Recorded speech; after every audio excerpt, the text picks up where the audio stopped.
1081। इससे पहले त्रिपाठी जीवप्ती यांकई पूरी तरह से निश्चित नहीं थे कि आत्म श्रृंखला का उन पर कितना असर हुआ था, लेकिन जिस क्षण आत्म श्रृंखला हटा दी गई, उन्होंने समझा कि इस आत्म कौशल में कई रहस्य थे। यह न केवल दो लोगों के जीवन को कसकर एक साथ जोड़ सकता था, बल्कि ये दो लोगों को बिना किसी कारण के एक दूसरे के प्रति एक अच्छा प्रभाव भी पैदा कर सकता था, जिससे वे एक दूसरे से अलग होने को अनिच्छुक हो जाते थे। त्रिपाठी जीवप्ती ये सोचे बिना नहीं रह सके कि अगर तिवारी अनुपमा लांचुडी ने इस आत्म कौशल का उपयोग इतने युवा व्यक्ति पर नहीं, बल्कि एक वृद्ध आदमी या एक युवती पर किया होता जो लगभग जमीन में आधी दबी हुई थी, तो क्या होता? परिणाम क्या होता? क्या यह उन दोनों को एक दूसरे के प्यार में पड़ने पर मजबूर कर सकता था? इस संभावना के बारे में सोचते हुए त्रिपाठी जीवप्ती कांप उठे। लेकिन अब आत्म श्रृंखला को दोनों पक्षों की आपसी सहमति से पूरी तरह से हटा दिया गया था और त्रिपाठी जीवप्ती पर थोपी गई भावनाएं भी गायब हो गई थी। इस समय थोड़ा पछतावा महसूस करने के अलावा उन्हें तिवारी अनुपमा से अलग होने में अब कोई झिझक नहीं थी। चाहे वह रूप, पहचान या खेती के मामले में हो, तिवारी अनुपमा एक अच्छी महिला थी। किसी भी पुरुष को ऐसे अच्छे मेल को खोने पर पछतावा महसूस होगा। जिस क्षण आत्म श्रृंखला हटा दी गई, त्रिपाठी जीवप्ती ने अपना हाथ बढ़ाया और अंतरिक्ष को फाड़ दिया, 1000 किलोमीटर दूर भाग गए। तिवारी अनुपमा ने कहा था कि एक बार जब आत्म श्रृंखला उन्हें बाध्य नहीं करेगी, तो उन्हें नहीं पता था कि वह क्या करेगी। त्रिपाठी जीवप्ती ने अनुमान लगाया कि यह बहुत संभावना है कि वह उन्हें मारने की कोशिश करेगी। वह उनके इतने सारे रहस्य जानते थे और यहाँ तक कि उन्हें गले भी लगाया था, इसलिए उनके क्रूर स्वभाव के साथ उनका उन्हें सुरक्षित जाने देना अजीब होगा। इसलिए त्रिपाठी जीवप्ती ने पहले वर्षाफल तारा रेनफॉल स्टार को छोड़ने के लिए अपने तारामंडल शटल स्टार शटल का इस्तेमाल किया और तिवारी अनुपमा के साथ अधिकतम दूरी पर आत्म श्रृंखला को जारी किया। ये खुद को भागने के लिए कुछ समय देने के लिए था, कहीं ऐसा न हो कि तिवारी अनुपमा मौके पर ही उन पर हमला कर दें। अगर ऐसा होता तो वह भाग भी नहीं पाते अगर वह चाहते भी। लगातार 10 बार अंतरिक्ष को फाड़ने के बाद त्रिपाठी जीवप्ती पहले से ही 10,000 किलोमीटर दूर थे। अपने आध्यात्मिक ऊर्जा को बहाल करने के लिए अपने मुंह में गोलियां डालते हुए अपने तारामंडल शटल को भागने के लिए बेताब होकर नियंत्रित कर रहे थे। उन्हें हमेशा एक हत्यारा इरादा एक छाया की तरह उनका पीछा करता हुआ महसूस होता था। 10 दिन बाद वर्षाफल तारा के क्षेत्र में त्रिपाठी जीवप्ती अपने तारामंडल शटल पर पालथी मारकर बैठे थे, जिससे वह उन्हें आगे ले जा सके।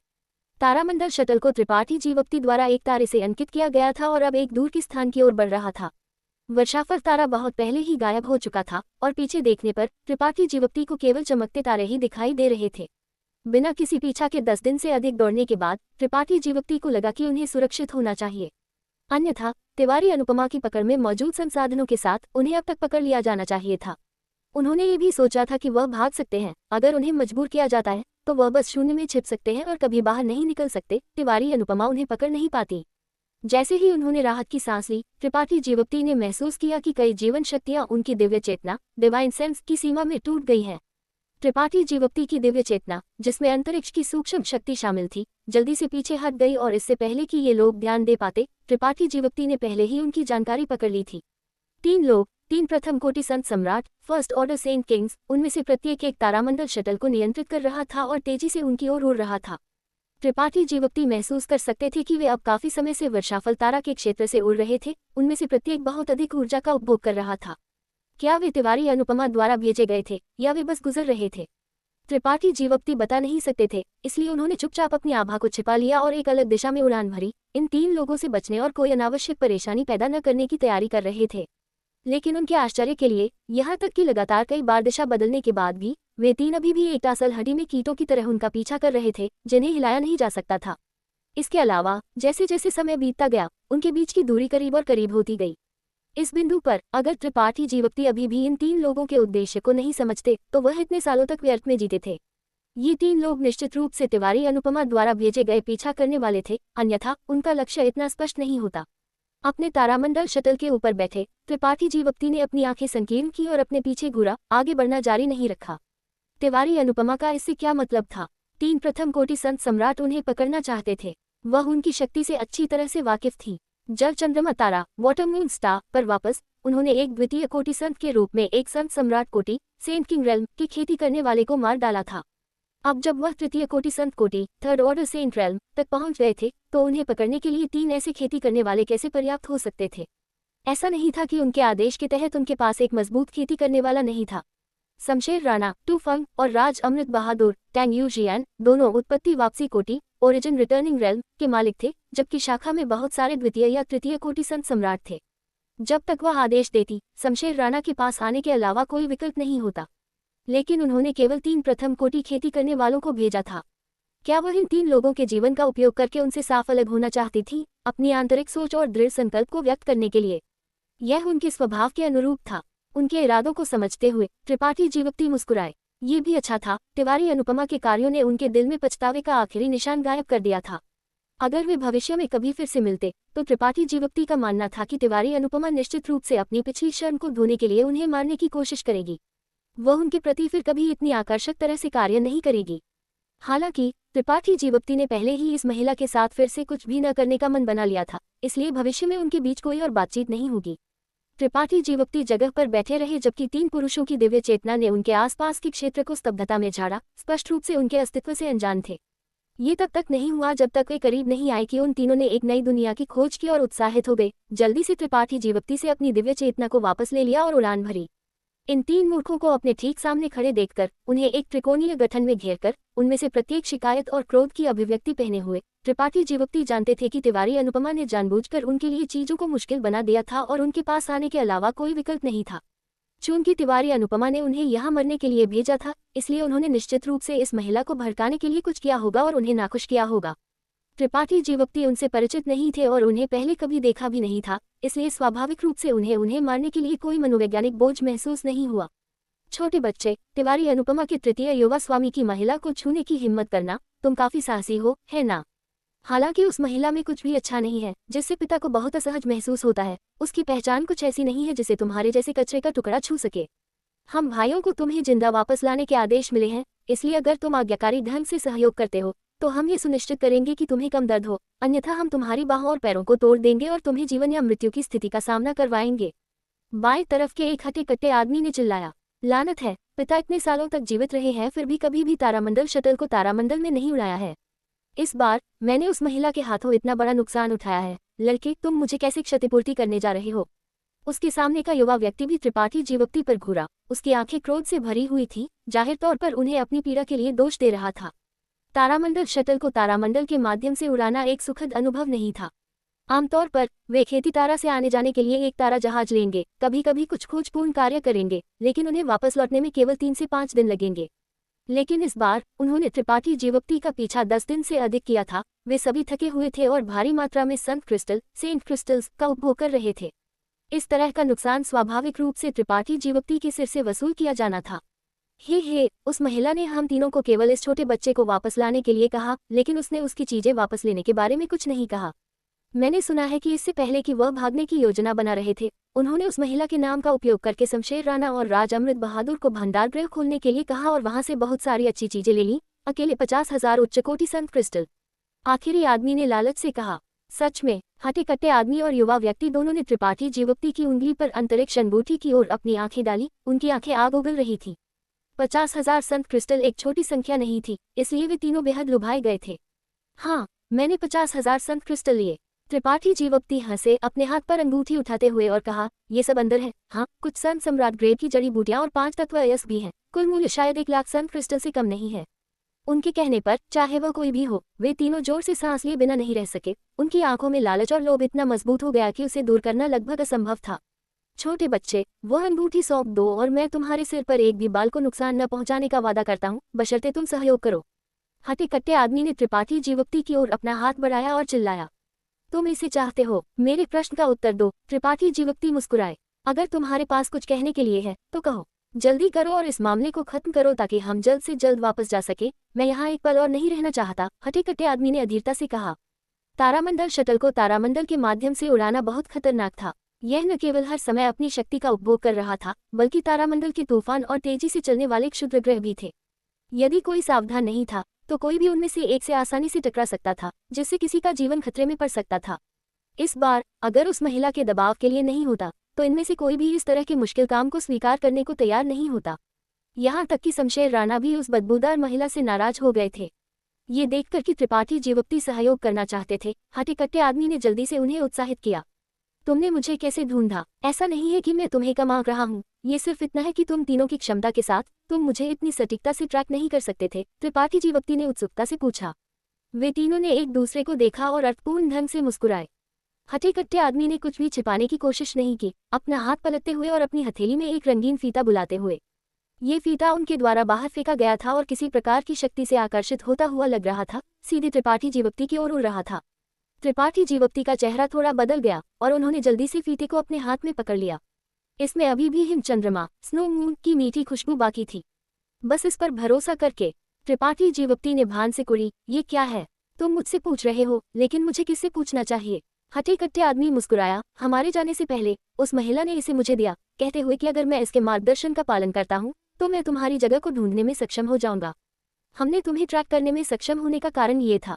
त्रिपाठी जीवप्ती ने उन्हें गहराई से घूरा, यह महसूस करते हुए कि दूसरे पक्ष के लिए उनसे झूठ बोलने की कोई जरूरत नहीं थी। फीते को फिर से देखते हुए त्रिपाठी जीवप्ती को अचानक कुछ समझ में आया और उन्होंने दांत पीसे, वह सस्ती वेश्या।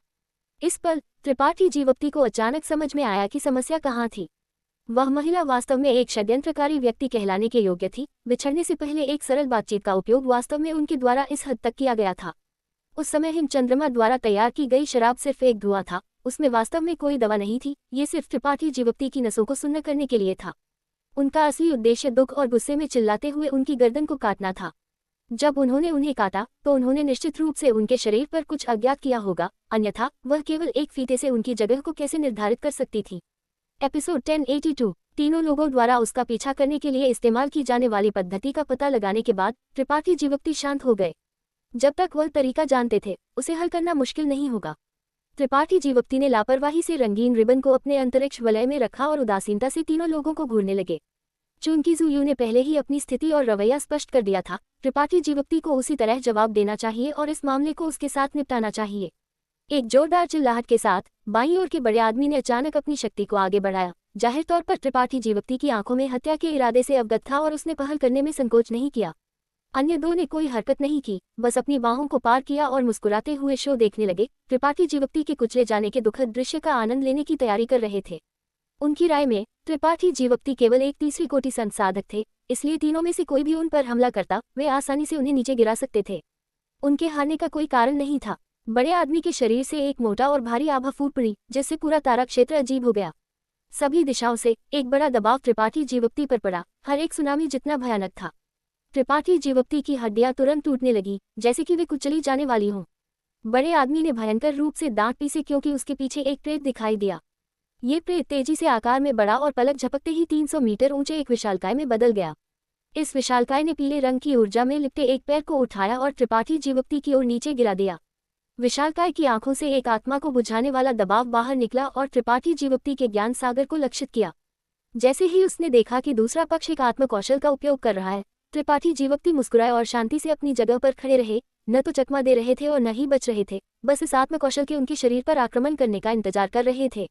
अगर दूसरे पक्ष ने त्रिपाठी जीवप्ती पर हमला करने के लिए अपनी शारीरिक शक्ति का इस्तेमाल किया होता तो वह उससे मुकाबला कर सकते थे, लेकिन इस तरह एक आत्मकौशल का उपयोग करना मूर्खता के अलावा और कुछ नहीं था। त्रिपाठी जीवप्ती की आध्यात्मिक ऊर्जा उनकी शारीरिक शक्ति से कहीं अधिक थी, जो कम से कम दूसरी कोटि संत राजा के स्तर तक पहुंच गई थी। उनके अजीब ज्वलित ज्ञान सागर के साथ भले ही वह एक आत्मकौशल का उपयोग करके तीसरी कोटि संत राजा के खिलाफ लड़ते तो भी उन्हें नुकसान नहीं उठाना पड़ता। ये बड़ा आदमी सिर्फ एक प्रथम कोटि संत राजा था जो कमजोर को धमकाने और एक ही झटके में जीतने के लिए अपनी ताकत का उपयोग करना चाहता था, तो वह त्रिपाठी जीवप्ती की अजीब क्षमताओं के बारे में कैसे जान सकता था। आध्यात्मिक ऊर्जा के उतार चढ़ाव की परतें उस हटे कट्टे आदमी की क्षेत्र की समझ के साथ मिश्रित होकर त्रिपाठी जीवप्ती के ज्ञान सागर में रिस गई, लेकिन इससे पहले कि यह आध्यात्मिक ऊर्जा अपनी उचित भूमिका निभा पाती, ये एक झुलसाने वाली शक्ति से घिर गई और एक पल में राख में जल गई। बड़े आदमी का शांत भाव अचानक बदल गया क्योंकि उसका शरीर कांप उठा।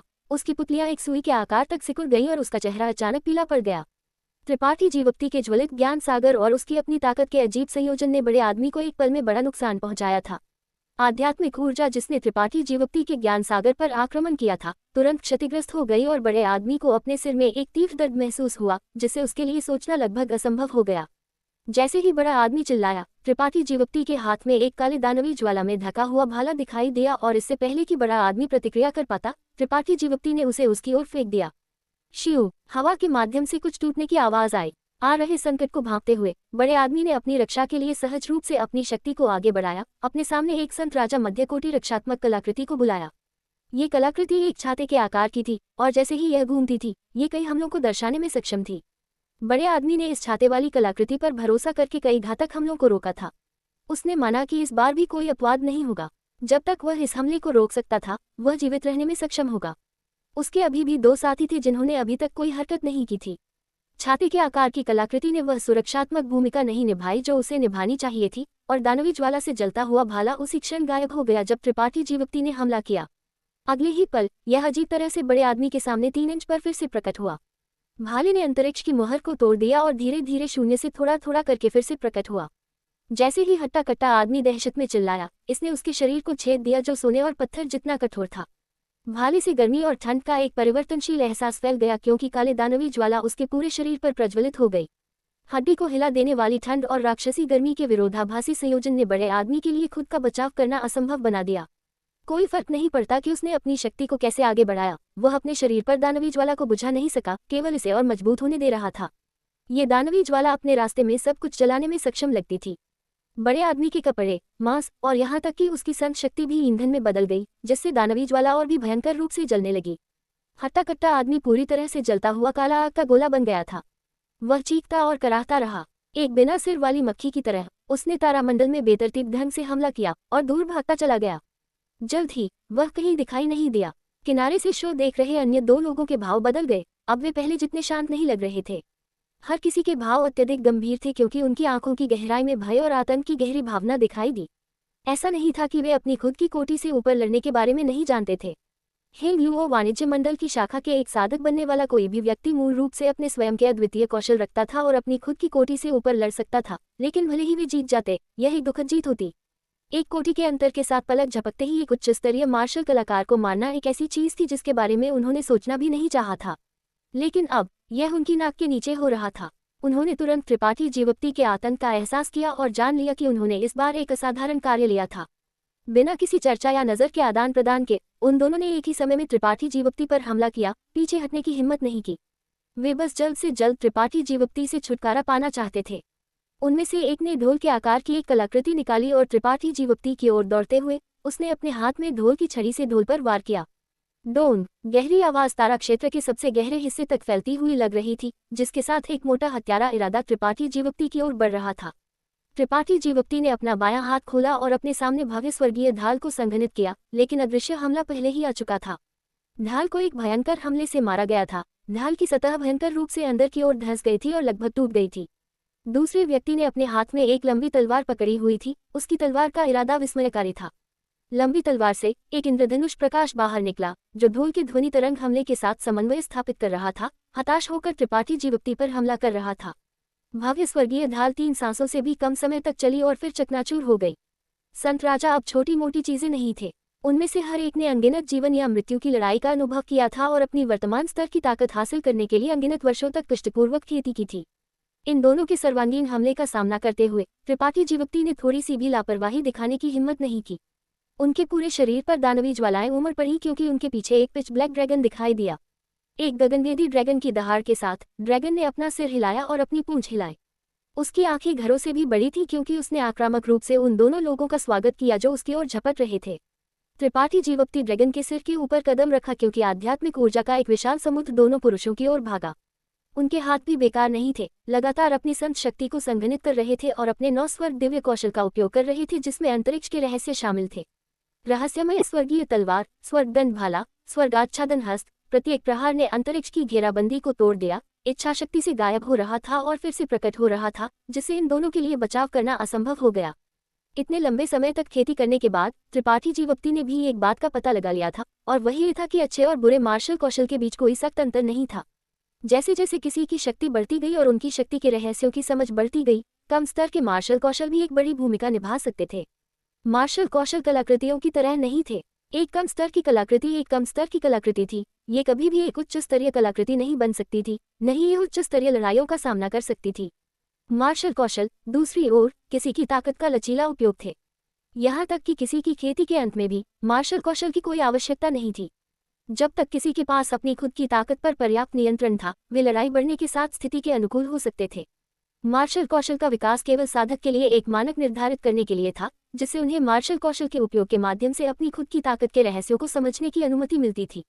इसलिए तारा क्षेत्र में आने के बाद टोंगसुवान क्षेत्र से त्रिपाठी जीवप्ती द्वारा लाई गई कलाकृतियां और जड़ी बूटियां कोई काम की नहीं थी, सिवाय आत्मा उष्ण कमल और विनाश की दानव आंख के, लेकिन वह अभी भी अपने मार्शल कौशल का स्वतंत्र रूप से उपयोग कर सकते थे। काले ड्रैगन के शरीर से एक अत्यंत भयंकर आभा निकल रही थी, जिससे दोनों संत राजा कोटि के साधकों का साहस कांप उठा। भले ही उन्होंने त्रिपाठी जीवप्ती और काले ड्रैगन पर हमला करने की पूरी कोशिश की, वे कोई नुकसान पहुंचाने में असमर्थ रहे। काला ड्रैगन एक ढहते हुए पहाड़ की तरह उन पर दबा रहा था, और इसके द्वारा लगाए गए अनंत दबाव ने उनके लिए हिलना असंभव बना दिया। विशालकाय ड्रैगन का मुंह चौड़ा खुला और उसने एक आदमी को एक ही झटके में निगल लिया। फिर इसने दूसरे आदमी के शरीर पर काट लिया। हालांकि इसने उसे आधे में नहीं काटा, लेकिन पिच ब्लैक दानवी ज्वाला सीधे उसके शरीर में फैल गई। कोई फर्क नहीं पड़ता कि उसने कितनी कोशिश की, वह ज्वालाओं को बुझा नहीं सका। उसने सीधे पहले आदमी के नक्शेकदम पर चला। चीखें धीरे धीरे कमजोर हो गई और अंततः फीकी पड़ गई। काला ड्रैगन खत्म हो गया और ज्वालाओं के एक समूह में बदल गया जो त्रिपाठी जीवप्ती के शरीर में फैल गया। विशाल तारा क्षेत्र में केवल 2 जले हुए शव ही बचे थे। त्रिपाठी जीवप्ती अपनी जगह पर खड़े रहे और लंबे समय तक इंतजार किया, लेकिन मरे हुए लोगों की आध्यात्मिक ऊर्जा को अवशोषित नहीं किया जैसा कि वह आमतौर पर करते थे। निराशा में सिर हिलाते हुए त्रिपाठी जीवप्ती जानते थे कि इन दोनों लोगों की आत्माएं दानवी ज्वालाओं से पूरी तरह से जल गई होंगी। पछतावा करने के लिए कुछ भी नहीं था। त्रिपाठी जीवप्ती ने वर्षा तारा की दिशा में देखा और फिर अपनी तारा नौक को बुलाया और गायब हो गए।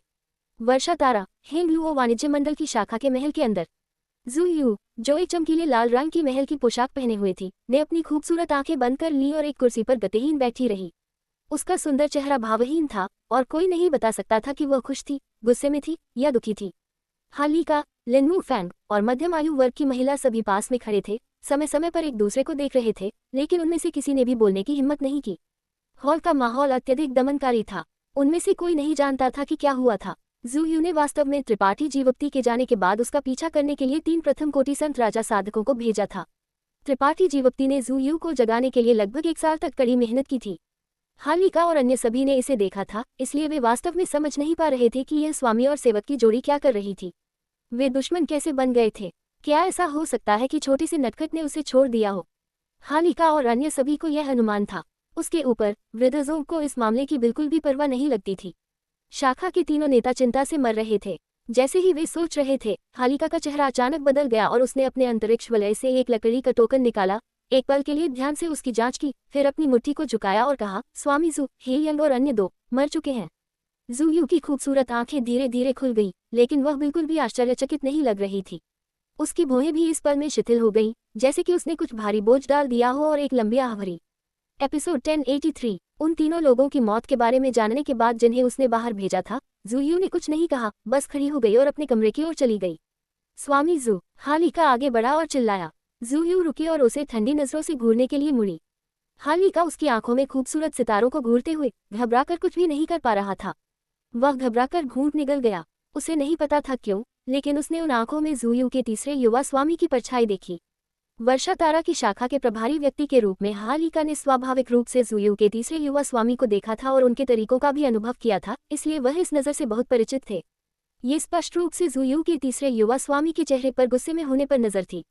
ये सोचे बिना कि अलग अलग उपनाम वाले इन दोनों लोगों की नज़र एक जैसी क्यों होगी, हालिका ने जल्दी से पूछा, स्वामी जू, क्या श्याम छाया और अन्य लोग छोटे भाई त्रिपाठी द्वारा मारे गए थे? हाँ, जू यू ने धीरे से सिर हिलाया। हालिका, लिनमू फैंग और मध्यम आयु वर्ग की महिला सभी पीले पड़ गए। ये कैसे संभव है? छोटा भाई त्रिपाठी केवल तीसरी कोटि संत है, भले ही वह कोटियों में लड़ सकता हो, ज्यादा से ज्यादा वह एक व्यक्ति से निपट सकता है। जब उनमें से तीनों ने सेना में शामिल हो गए तो वह उनका विरोधी कैसे हो सकता है? लिनमू फैंग एक खड़खड़ाहट की तरह अपना सिर हिला रहा था। वह जू यू के शब्दों पर विश्वास नहीं कर पा रहा था। वह 3 संत राजा कोटि के साधक थे, न कि 3 संत। ये बस अविश्वसनीय था। फिर आपको क्या लगता है कि वे कैसे मरे? जू यू ने लिनमू फैंग को हल्के से देखा, बाद वाला जवाब देना नहीं जानता था। हालिका, दूसरी ओर, ने सावधानी से पूछा, स्वामी जू, वह त्रिपाठी जीवप्ती आपका अंगरक्षक है, लेकिन उसने मेरी शाखा के 3 लोगों को मार डाला। हमें उससे कैसे निपटना चाहिए? हम उससे कैसे निपट सकते हैं? वह अब मेरा अंगरक्षक नहीं है। हाँ, अगर तुम उसे भविष्य में देखते हो तो उसे जिंदा पकड़ो। मैं चाहता हूँ कि वह इस दुनिया में सभी यातनाओं का स्वाद चखे। जू यू ने आदेश दिया। उसकी आवाज उतनी ही ठंडी थी जितनी नौनरक यातनागृह से आने वाली ठंडी हवा। जैसे ही वह धीरे धीरे अपने हाथों को अपनी पीठ के पीछे करके चली गई। हॉल में तीनों लोगों ने एक दूसरे को देखा। स्वामी जू ने कुछ छोड़ दिया है। मध्यम आयु वर्ग की महिला विचारशील लग रही थी। मुझे पूरी तरह से समझ नहीं आ रहा है, कुछ दिन पहले वे दोनों अच्छे संबंध में क्यों लग रहे थे, लेकिन पलक झपकते ही वे अचानक दुश्मन क्यों बन गए? हालिका भ्रमित लग रहा था। युवाओं के मामले, चलो इसमें शामिल न हो। चूंकि स्वामी जू ने हमें ऐसा करने का निर्देश दिया है, हम बस वही करेंगे जो वह कहती है। लेकिन ये कितनी अफसोस की बात है, उस नटखट में वास्तव में इतनी भयानक शक्ति है। अगर हमें पहले पता होता तो हमने उसे रखा होता और उसे ठीक से पाला होता। हालिका ने भी जोर से सिर हिलाया। यह एक वास्तविक अफसोस महसूस कर रहा था। एक तीसरी कोटि संत साधक 3 संत राजाओं को मारने में सक्षम होना, ऐसी योग्यता और शक्ति पूरे तारा क्षेत्र में भी अत्यंत दुर्लभ थी। अगली बार जब वे मिले तो वे केवल स्वामीजू के आदेशों का पालन कर सकते थे और उसे जिंदा पकड़ सकते थे।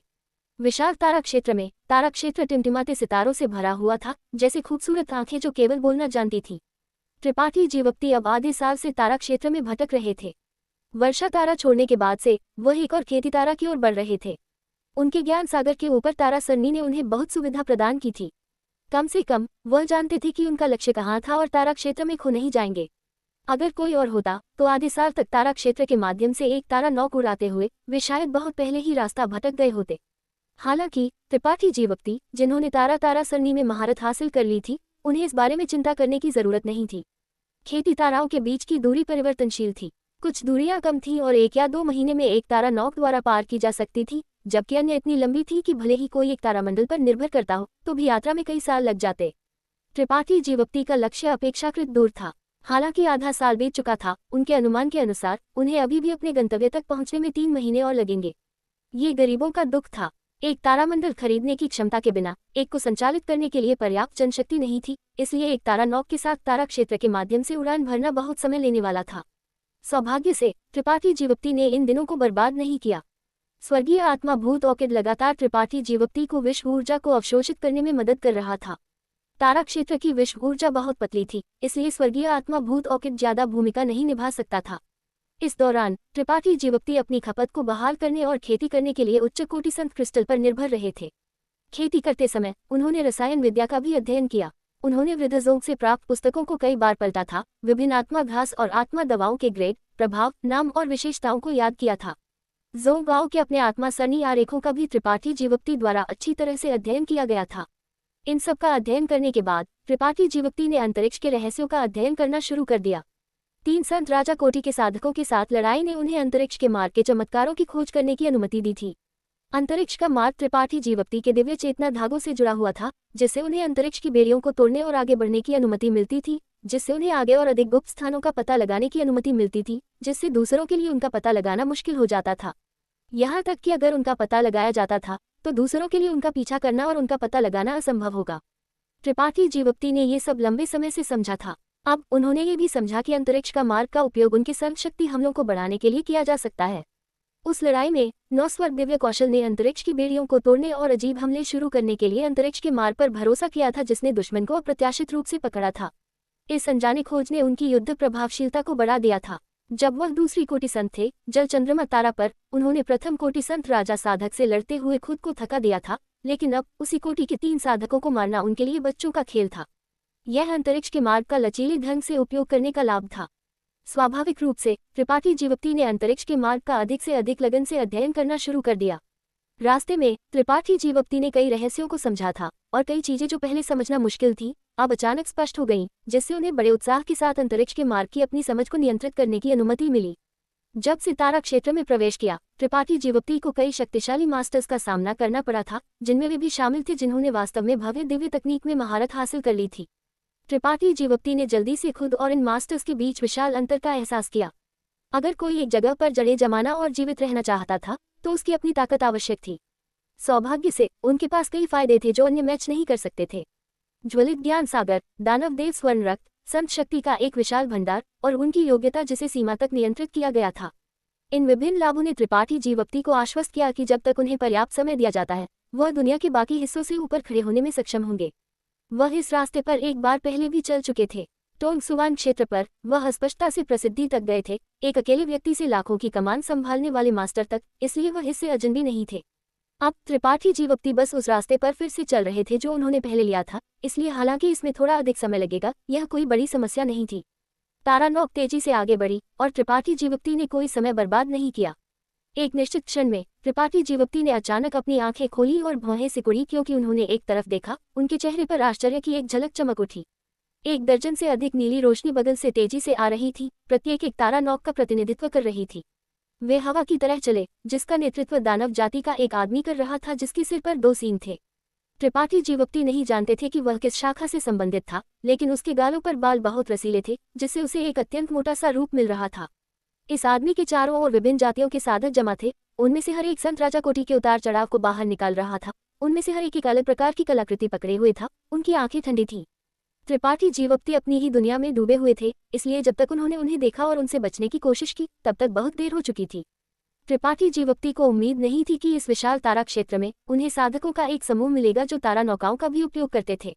दर्जन भर नीली रोशनी तेजी से पास आई और जल्द ही त्रिपाठी जीवप्ती के बगल में आ गई। वे सभी उत्सुकता से उन्हें घूर रहे थे, लेकिन ये पता लगाने के बाद कि त्रिपाठी जीवप्ती केवल तीसरी कोटि संत साधक थे, उनकी आंखें अचानक तिरस्कार से भर गईं। उनमें से कुछ त्रिपाठी जीवप्ती पर इशारा कर रहे थे और निर्लजता से हंस रहे थे। समूह का नेता दानव कुल का एक आदमी था। वह एक जोड़ी त्रिकोणीय सांप की आंखों के साथ पैदा हुआ था। उसने अपने हाथ में एक चांदी का भाला पकड़ा हुआ था। भाला उज्ज्वल रूप से चमकता था और नीले पैटर्न के साथ उकेरा गया था। भाले से घनी जल ऊर्जा की लहरें उठी। उसकी ठंडी आंखें त्रिपाठी जीवप्ती के शरीर पर बह गई। उसकी दिव्य चेतना बिना किसी संकोच के उस पर बह गई, जैसे कि वह त्रिपाठी जीवप्ती को अंदर से बाहर तक देखना चाहता था। त्रिपाठी जीवप्ती का भाव अपरिवर्तित रहा क्योंकि वह अपनी तारा नौक के ऊपर बैठे थे। लड़के, क्या तुमने किसी और को यहाँ से गुजरते हुए देखा? दानव जाति के आदमी ने पूछा। उसकी आवाज गरज की तरह त्रिपाठी जीवप्ती के कानों में फूट रही थी। त्रिपाठी जीवप्ती ने सिर हिलाया। क्या तुमने वास्तव में किसी को नहीं देखा? दानव जाति का आदमी अविश्वास में लग रहा था क्योंकि उसने त्रिपाठी जीवप्ती को संदेह से घूरते हुए कहा, वह लोगों का समूह स्पष्ट रूप से तुम्हारी दिशा में जा रहा था। हमने उनका पीछा यहाँ तक किया, तुम उन्हें कैसे नहीं देख सकते थे? क्या तुमने उनसे किसी तरह का लाभ स्वीकार किया और उनके ठिकाने का खुलासा नहीं करना चाहते? उसे स्पष्ट रूप से लगा कि त्रिपाठी जीवप्ती उससे झूठ बोल रहे थे। त्रिपाठी जीवप्ती ने अपने कंधे उचकाए। आप एकमात्र लोगों का समूह है जिनसे मैं पिछले कुछ महीनों में मिला हूँ। मैं वास्तव में इससे पहले किसी और से नहीं मिला हूँ। त्रिपाठी जीवप्ती के रवैये को मैत्रीपूर्ण और दयालु माना जा सकता था, लेकिन वह कोई परेशानी पैदा नहीं करना चाहते थे। वह बस जल्द से जल्द अपने गंतव्य तक पहुंचना चाहते थे और उस खेती तारा पर बसना चाहते थे। हर समय तारा क्षेत्र के चारों ओर भटकना एक सुखद अनुभव नहीं था और स्वर्गीय आत्मा भूत ऑकिड की औषधीय क्षमता लगभग पूरी तरह से समाप्त हो गई थी। दीजी, इस लड़के का साहस साधारण नहीं है, उसके बगल की एक महिला ने अचानक कहा। एक तीसरी कोटि संत साधक जो पलक झपकाए बिना इतने सारे संत राजाओं का सामना कर सकता था, या तो एक पागल था, एक साहसी था, या किसी तरह का समर्थन वाला व्यक्ति था। महिला को लगा कि बाद वाला अधिक संभावना है। डीजी नाम के दानव जाति के आदमी ने सिर हिलाया। इस छोटे से नटखट का बदतमीज चेहरा स्पष्ट रूप से कोई अच्छी बात नहीं है। उसने निश्चित रूप से उस समूह को देखा होगा, लेकिन जानबूझकर हमें नहीं बताया। किसी और ने हस्तक्षेप किया। त्रिपाठी जीवप्ती को अशिष्ट आंखों से घूरते हुए जाहिर तौर पर त्रिपाठी जीवप्ती पर हमला करना चाहता था। डीजी ने त्रिपाठी जीवप्ती को ठंडी नजरों से घूरा। उसकी आंखें थोड़ी चमक रही थी, लेकिन उसने कोई रुख नहीं लिया। उसके बकवास के साथ क्यों परेशान होना, बस उसे मार डालो और मुझे उसकी आत्मा को परिष्कृत करने दो। क्या हम नहीं जान पाएंगे कि वह झूठ बोल रहा है या नहीं? एक अन्य व्यक्ति चिल्लाया। काफी अधीर लग रहा था क्योंकि उसने चिल्लाया, अगर तुम सहयोग नहीं करते हो तो हमें असभ्य होने के लिए दोष मत देना। त्रिपाठी जीवप्ती ने उस पर नजर डाली और सार्थक रूप से मुस्कुराया। उनकी आंखों की गहराई में एक ठंडी रोशनी चमक उठी। एपिसोड 1084। रहने दो, मामलों को जटिल बनाने की कोई जरूरत नहीं है। वह झूठ बोलता हुआ नहीं लग रहा है। डीजी नाम के दानव जाति के आदमी ने अचानक सिर हिलाया। यह अज्ञात था कि वह क्या सोच रहा था, लेकिन उसका त्रिपाठी जीवप्ती पर हमला करने का कोई इरादा नहीं लग रहा था, बल्कि उसने जोर से कहा, छोटे नटखट, तुम्हें व्यवहारिक होना चाहिए। हमारा समूह कुछ लोगों के निशान खोजने की कोशिश में लंबे समय से यहाँ वहाँ भाग रहा है, लेकिन हमें वे नहीं मिल पाए हैं। हमने बहुत सारे संत क्रिस्टल खर्च किए हैं और हमारे पास ज्यादा नहीं बचे हैं। अगर तुम मुझे कुछ संत क्रिस्टल और कुछ बहाल करने वाली गोलियां देते हो तो मैं तुम्हें शर्मिंदा नहीं करूंगा। त्रिपाठी जीवप्ती ने माथे पर शिकन डाली। उन्होंने सोचा था कि लोगों का ये समूह निश्चित रूप से उन पर हमला करेगा, लेकिन अब चीजें एक बुरा मोड़ ले चुकी थी। हल्का सा सिर हिलाते हुए त्रिपाठी जीवप्ती आसानी से सहमत हो गए। ठीक है, ये कहते हुए त्रिपाठी जीवप्ती के हाथ पर अंतरिक्ष वलय चमक उठा और हजारों उच्च कोटि संत क्रिस्टल त्रिपाठी जीवप्ती की ओर उड़ गए। जब लोगों के समूह ने इन संत क्रिस्टलों को उड़ते हुए देखा तो उनकी आंखें लाल हो गईं और वे उन्हें छीनने लगे। उनमें से हर एक खुशी से भर गया। वे शायद लंबे समय से तारा क्षेत्र में भटक रहे थे, अन्यथा उनकी ताकत के साथ कुछ संत क्रिस्टल प्राप्त करने के कारण उनके लिए इतना खुश होना असंभव होता। त्रिपाठी जीवप्ती ने तलवार संग की ही जाओ और ही मियाओ बहनों के बारे में सोचना शुरू कर दिया। अराजक खाई में दोनों बहनों ने भी अपने संत क्रिस्टल और ठीक होने वाली गोलियां खत्म कर दी थीं और तारा क्षेत्र की भयंकर शक्ति से बचने के लिए एक छेद में छिपने के लिए मजबूर होना पड़ा था। अगर त्रिपाठी जीवप्ती की सहायता नहीं होती तो दोनों बहनें बहुत पहले मर चुकी होती। इतने लंबे समय तक तारा क्षेत्र में रहने के बाद सन क्रिस्टल और ठीक होने वाली गोलियां जीवन रेखा बन गई थी। त्रिपाठी जीवप्ती को पलक झपकाए बिना 1000 उच्च कोटि सन क्रिस्टल फेंकते हुए देखकर डीजी आश्चर्य का भाव दिखाने से खुद को रोक नहीं पाया। उसने उम्मीद नहीं की थी कि यह जवान आदमी इतना अमीर होगा। 1000 उच्च कोटि संत क्रिस्टल फेंकने में सक्षम होने का मतलब था कि उसके अंतरिक्ष वलय में और भी अधिक संत क्रिस्टल थे। कुछ समय के लिए डीजी उत्साहित महसूस करने से खुद को रोक नहीं पाया। न केवल वह बल्कि त्रिपाठी जीवप्ती के संत क्रिस्टल रखने वाले अन्य साधकों की भी लालची नजर थी, क्योंकि वे त्रिपाठी जीवप्ती के हाथ पर वलय को घूर रहे थे। उनमें से हर कोई दौड़कर उसे छीन लेना चाहता था। उनमें से कुछ पहले ही चुपचाप दूर चले गए थे, अपनी ताकत छिपा रहे थे और त्रिपाठी जीवप्ती का जीवन लेने के लिए डीजी के आदेश का इंतजार कर रहे थे। जिस महिला ने पहले बात की थी वह भी डीजी को देख रही थी। उसकी खूबसूरत आंखें जिज्ञासा की एक झलक के साथ टिमटिमा रही थी। डीजी की आंखों में संघर्ष का एक निशान चमक उठा। इससे पहले कि वह अचानक मुस्कुराया और त्रिपाठी जीवप्ती से कहा, लड़के, अगर तुम चतुर हो तो मैं इस बार तुम्हारी जान बख्श दूंगा। चलो चले। लोगों का समूह अनिच्छा से डीजी के पीछे चला गया। उनमें से कई सोच रहे थे कि वह इतनी मोटी भीड़ को क्यों छोड़ रहा है। उसकी ताकत कम थी, वह जवान था और उसके पास इतने सारे संत क्रिस्टल थे, उसे जाने देने का कोई कारण नहीं था। लेकिन चूंकि डीजी बोल चुके थे इसलिए उन्होंने उनका खंडन नहीं किया। वे बस आहें भरते रहे। लोगों का समूह धीरे धीरे दूर चला गया जब तक कि त्रिपाठी जीवप्ती को अब और नहीं देखा जा सका। महिला ने कहा, डीजी, ये तुम्हारा तरीका नहीं है। तुम किस बारे में चिंतित हो? डीजी ने सूंघा और पीछे मुड़कर देखा। यह पाया कि समूह में हर कोई उसे देख रहा था। जाहिर तौर पर वह चाहता था कि वह एक स्पष्टीकरण दे, इसलिए वह चिल्लाए बिना नहीं रह सका। मैंने कई साहसी लोगों को देखा है, लेकिन वह छोटा नटखट सिर्फ साहसी नहीं है। तुम सब अंधे हो। क्या तुमने ध्यान नहीं दिया कि वह हमसे बिल्कुल नहीं डरता था? वह सिर्फ तीसरी कोटि संत है, वह हमसे क्यों नहीं डरता? इस विशाल तारा क्षेत्र में वह बिल्कुल अकेला है। अगर हम उसे मार डालते हैं तो किसी को पता नहीं चलेगा। वह हमसे क्यों नहीं डरता? किसी ने एक पल के लिए सोचा और बुदबुदाया, क्या ऐसा हो सकता है कि उसके चारों ओर अन्य वृद्धजन उसका घात लगाकर इंतजार कर रहे हों? हाँ, तुम्हारे जैसे मूर्ख सुअर को जल्दी मर जाना चाहिए और पुनर्जन्म लेना चाहिए। डीजी गुस्से से चिल्लाया, तुम्हारे लिए अब तक जीवित रहना मुश्किल रहा होगा। जिस आदमी को डांटा गया वह शर्मा गया, लेकिन खंडन करने की हिम्मत नहीं की। केवल कुछ शब्द बुदबुदाए। कोई नहीं समझ रहा था कि वह क्या बात कर रहा था। दूसरी ओर महिला ने विचारपूर्वक पूछा, तुम्हारा मतलब ये तो नहीं है कि वह छोटा नटखट इतना निडर है कि वह डरता नहीं है कि हम उसे मार डालेंगे, है ना? डीजी ने सिर हिलाया, ऐसा ही होना चाहिए। ये कैसे हो सकता है? वह सिर्फ तीसरी कोटि संत है। हम में से बहुत से लोग यहाँ हैं, वह हम सभी को कैसे मार सकता है? महिला ने अविश्वास में चिल्लाया, वह हमें नहीं मार सकता, लेकिन मुझे डर है कि हम भी उसे नहीं मार सकते। उस छोटे नटखट के पीछे एक शक्तिशाली मास्टर होना चाहिए जिसके पास शायद उसके वृद्धजनों द्वारा दी गई कोई कलाकृति हो। एक बार जब हम लड़ना शुरू कर देंगे तो वह उस कलाकृति का उपयोग करके भागने में सक्षम होगा। उस समय हम कोई लाभ नहीं उठा पाएंगे और केवल खुद को शर्मिंदा करेंगे। जब उसके वृद्धजन हमारे दरवाजे पर दस्तक देने आएंगे तो उन्हें कौन खा पाएगा?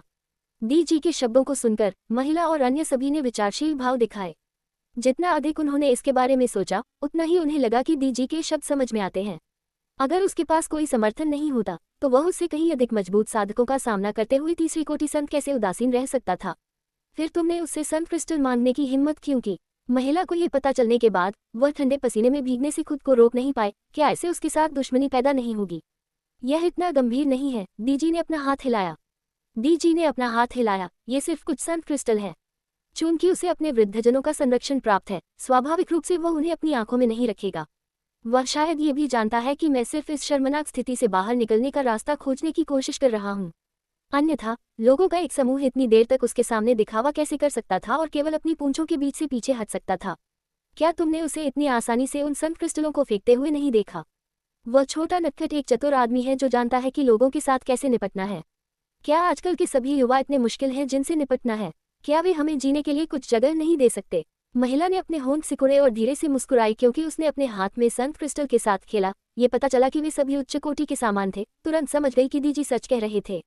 एक युवा तीसरी कोटि संत इतनी समृद्ध संपत्ति रखने में सक्षम होना निश्चित रूप से उसके वृद्धजनों का एक उपहार था। उस छोटे नटखट की परवाह किए बिना जिस व्यक्ति की हम तलाश कर रहे हैं वह कहीं आसपास छिपा होना चाहिए।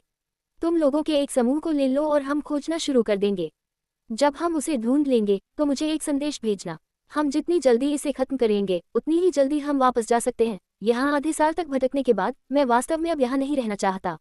ठीक है, महिला ने सिर हिलाया। समूह में आधे लोगों को चुनकर डीजी के साथ अलग हो गई। अपनी तारा नौ पर सवार त्रिपाठी जीवकती शांत रहे। अभी अभी हुए छोटे से प्रकरण का उन पर कोई प्रभाव नहीं पड़ा। अंतरिक्ष के मार्ग की उनकी समझ के साथ उनकी भागने की क्षमता में भी धीरे धीरे सुधार हुआ था। अब जब तक उनका सामना उत्पत्ति लौटने की कोटि से ऊपर के मास्टर से नहीं होता, वह डरते नहीं थे। सबसे बुरा, वह बस अंतरिक्ष को फाड़ सकते थे और भाग सकते थे, शून्य में उनका पीछा करने की कोई हिम्मत नहीं करेगा।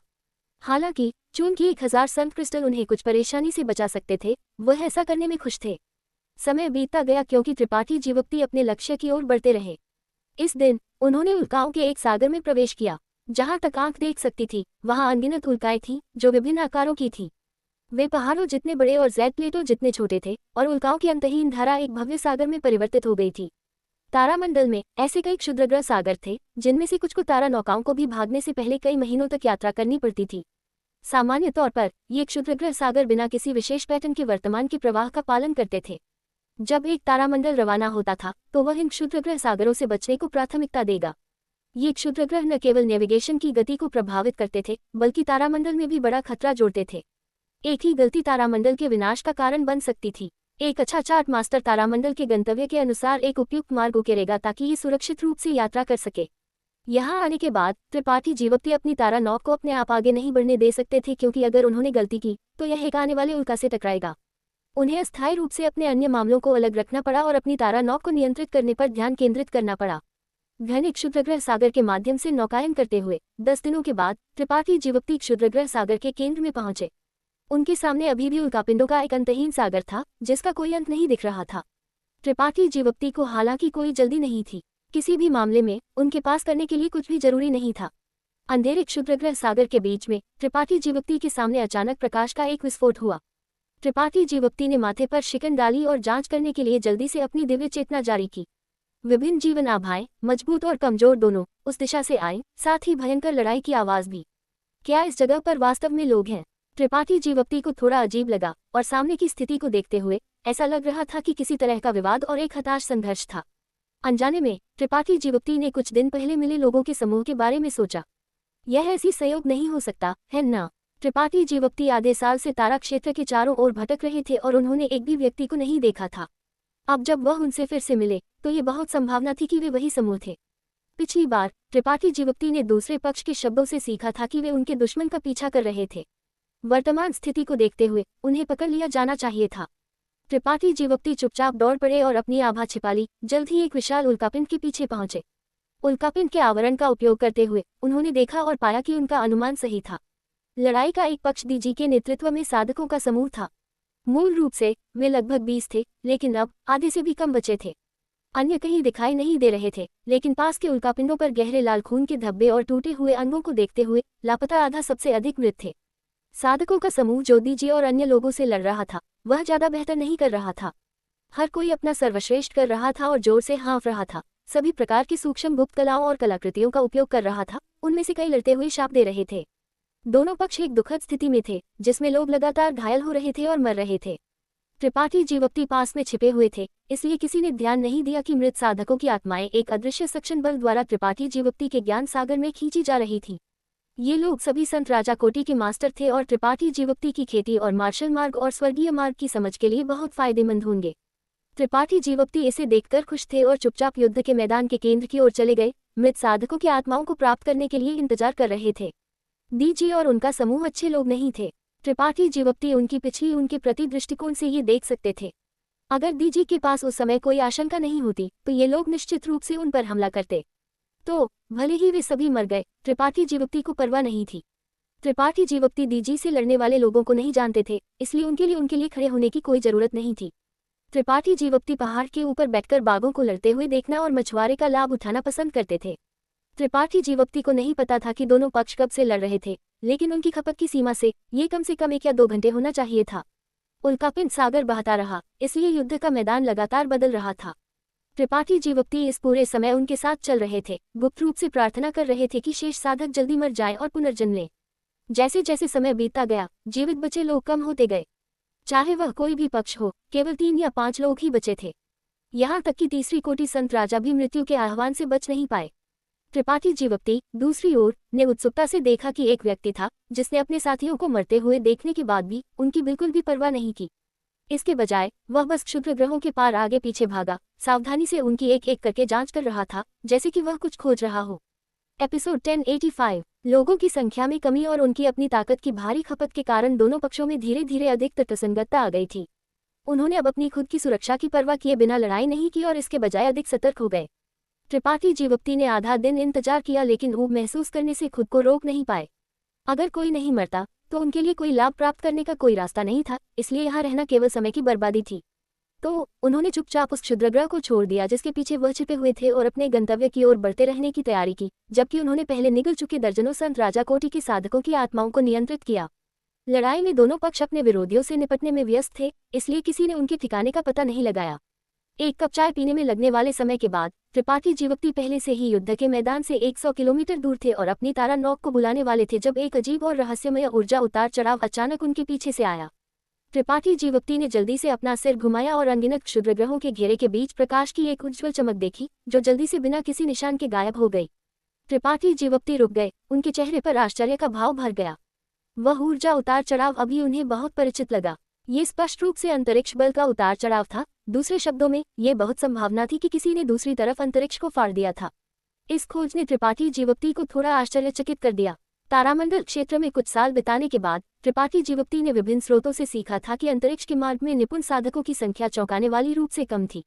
यहाँ तक कि अगर कोई पूरे तारामंडल क्षेत्र को खोजता है तो भी ज्यादा नहीं थे। अंतरिक्ष बल एक बहुत ही स्पष्ट प्रकार का बल था, जिसे सीखना मुश्किल था, उसमें महारत हासिल करना मुश्किल था और अध्ययन करना और भी मुश्किल था। अचानक इस जगह पर कुछ खोजकर त्रिपाठी जीवप्ती जानना चाहते थे कि यह व्यक्ति कौन था और देखना चाहते थे कि क्या वह उनके तरीकों से सीख सकते हैं। ये सबसे अच्छा होगा यदि वे एक दूसरे के साथ बातचीत कर सकें। अपनी दिव्य चेतना को फैलाते हुए त्रिपाठी जीवप्ती जल्द ही पिछले युद्ध के मैदान में पहुंचे। त्रिपाठी जीवप्ती का भाव और भी उलझन भरा हो गया, क्योंकि उन्होंने पाया कि इस समय वहां एक भी व्यक्ति नहीं था, केवल एक कमजोर अंतरिक्ष बल धीरे धीरे फैल रहा था। क्या हुआ? त्रिपाठी जीवप्ती अपने दिल की जिज्ञासा को अब और रोक नहीं पाए, इसलिए वह मुड़े और वापस दौड़ पड़े। थोड़ी देर बाद वह एक बार फिर पिछले युद्ध के मैदान में पहुंचे। बाएं और दाएं देखते हुए ये जगह वास्तव में सुनसान थी। जो कुछ लोग अभी भी लड़ रहे थे वे बहुत पहले गायब हो चुके थे, और अजीब बात यह थी कि आसपास कोई शव नहीं थे। कमजोर अंतरिक्ष बल का पालन करते हुए त्रिपाठी जीवप्ती एक पहाड़ जैसे क्षुद्रग्रह पर रुक गए और एक खोखले द्वार के सामने खड़े हो गए। ये द्वार अत्यंत सरल था और पहली नजर में ये स्पष्ट था कि यह कई वर्षों से वहां था। इसके फ्रेम पर अंतरिक्ष आत्मा क्रिस्टल की एक मोटी परत जड़ी हुई थी। दरवाजे के आधार पर 2 खांचे थे जिनमें संत क्रिस्टल रखे जा सकते थे। इन 2 खांचों में 2 उच्च कोटि संत क्रिस्टल मंद थे, उनकी आंतरिक ऊर्जा पूरी तरह से खपत हो गई थी। अंतरिक्ष सरणी। त्रिपाठी जीवप्ती की आंखें चौड़ी हो गई क्योंकि उन्होंने सदमे में चिल्लाया। उन्होंने उम्मीद नहीं की थी कि चीजें वैसी नहीं थी जैसा उन्होंने सोचा था। कमजोर स्थानिक ऊर्जा उतार चढ़ाव होने का कारण यह नहीं था कि किसी ने अंतरिक्ष को फाड़ दिया था, बल्कि इसलिए कि अंतरिक्ष सरणी को खोला गया था।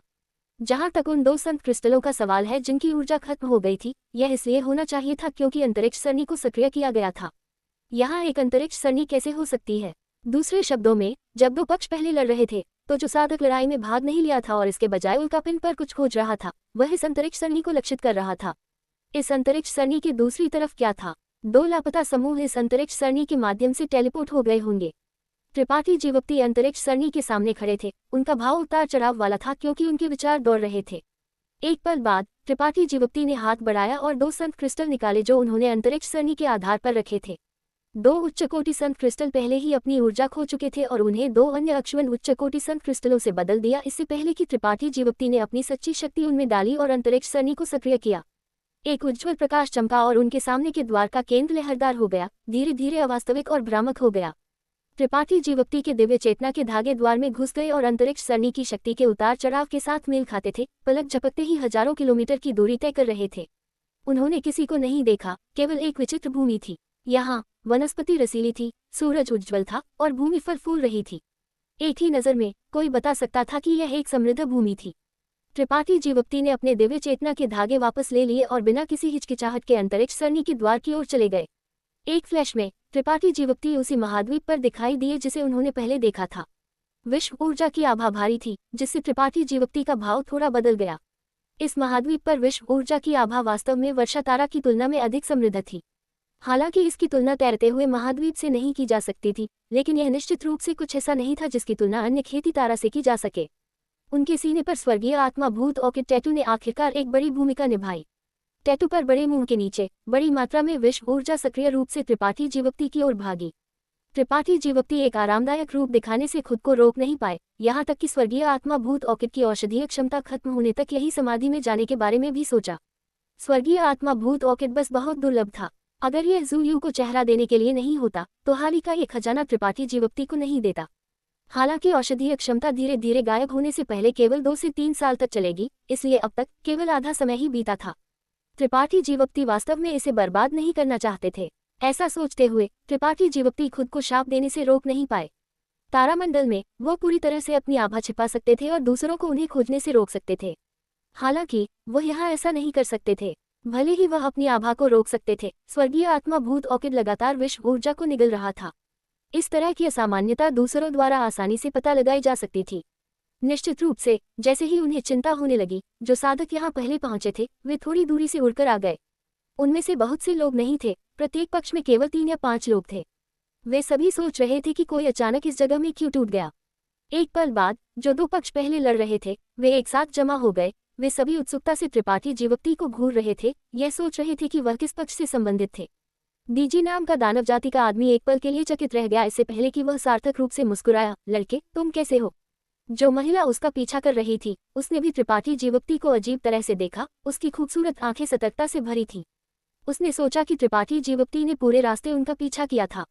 गलत मत समझो, मैं उन्हें नहीं जानता, मैं उनसे बस तारा क्षेत्र में एक बार मिला था। त्रिपाठी जीवक्ति ने डीजी को नजरअंदाज कर दिया और इसके बजाय दूसरे समूह के लोगों को समझाया जो उन्हें घूर रहे थे।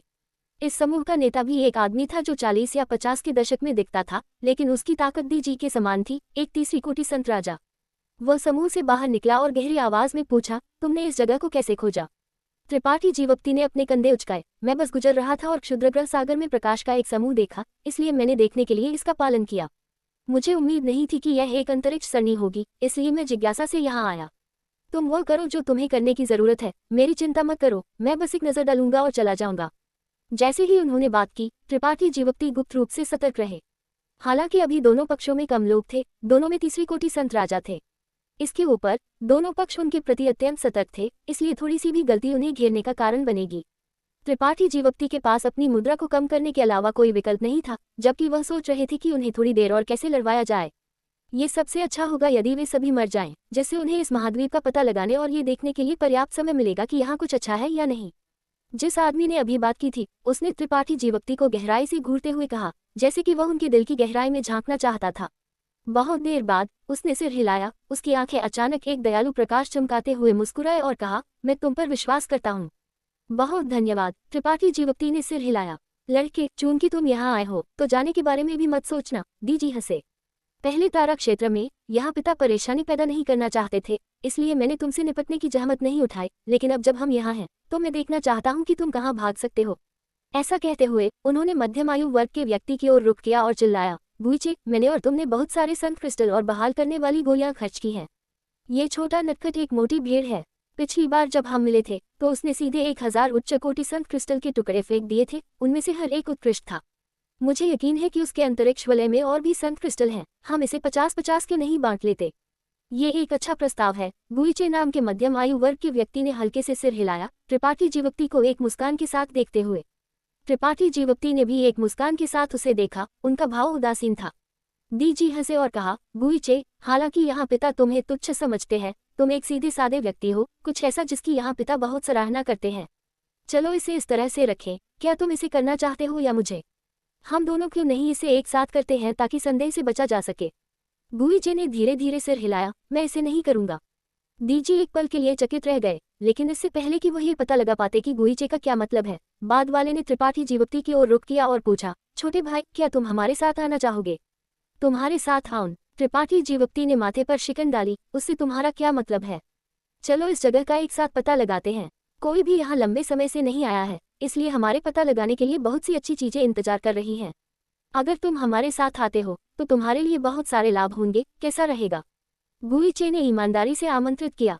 उन्होंने जो कहा उसे सुनकर हर कोई चकित रह गया, यह नहीं जानते हुए कि गुईचे एक तीसरी कोटि संत साधक को क्यों आमंत्रित कर रहे थे। न केवल डीजी के समूह को ऐसा लगा, यहाँ तक कि गुईचे के आसपास के लोग भी संदिग्ध लग रहे थे। केवल दानव जाति के मास्टर डीजी, जो सतह पर कठोर दिखते थे लेकिन वास्तव में काफी समझदार थे, तुरंत गुइचे के इरादों को समझ गए और फुसफुसाए, गुइचे, क्या तुम थोड़े बेशर्म नहीं हो रहे हो? अगर तुम इस छोटे नटखट को अपने लिए कुछ खतरनाक स्थानों का पता लगाने के लिए चाहते हो तो बस कहो, लाभ के साथ उसे लुभाने की कोशिश करने का क्या मतलब है? छोटे नटखट, उसकी बकवास मत सुनो। पिता गारंटी दे सकते हैं कि जैसे ही तुम सहमत हो जाओगे, न केवल तुम्हें कोई लाभ नहीं मिलेगा, तुम बिना दफन हुए भी मर जाओगे। डीजी के शब्दों ने सीधे निशाने पर लगा। हर कोई अचानक समझ गया। गुइचे को थोड़ी सी भी शर्मिंदगी महसूस नहीं हुई और इसके बजाय वो और भी ईमानदार लगे। हाँ, मेरे पास ऐसा विचार है, लेकिन छोटे भाई, तुम्हारी ताकत बहुत कम है, तुम कीमत चुकाए बिना कोई लाभ कैसे प्राप्त कर सकते हो? अगर तुम मेरे साथ आते हो तो तुम्हारे पास जीवित रहने का अभी भी मौका होगा। मैं तुम्हें उन जगहों पर नहीं जाने दूंगा जो बहुत खतरनाक हैं, लेकिन अगर तुम डीजी का पालन करते हो, हाँ, तुम कल से आगे नहीं जी पाओगे। क्या मैं अकेले काम कर सकता हूँ? बस दिखावा करो कि तुमने मुझे नहीं देखा, त्रिपाठी जीवक्ति ने एक व्यथित रूप के साथ कहा। हर कोई हंसी में फूट पड़ा, उनके भाव उपहास से भरे थे।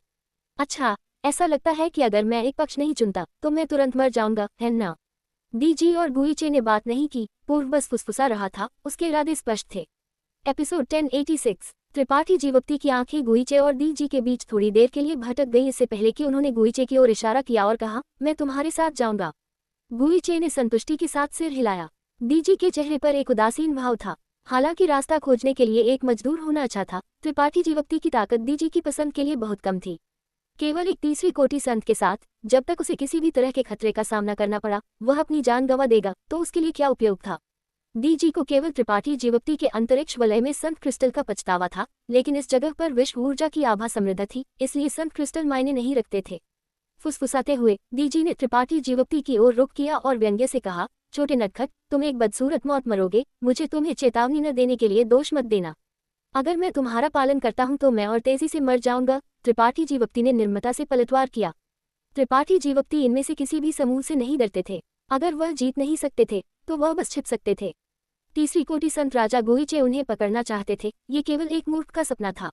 त्रिपाठी जीवक्ति ने समझौता क्यों किया, इसका कारण ये था कि वह इन लोगों का उपयोग इस जगह के रहस्यों का पता लगाने के लिए करना चाहते थे।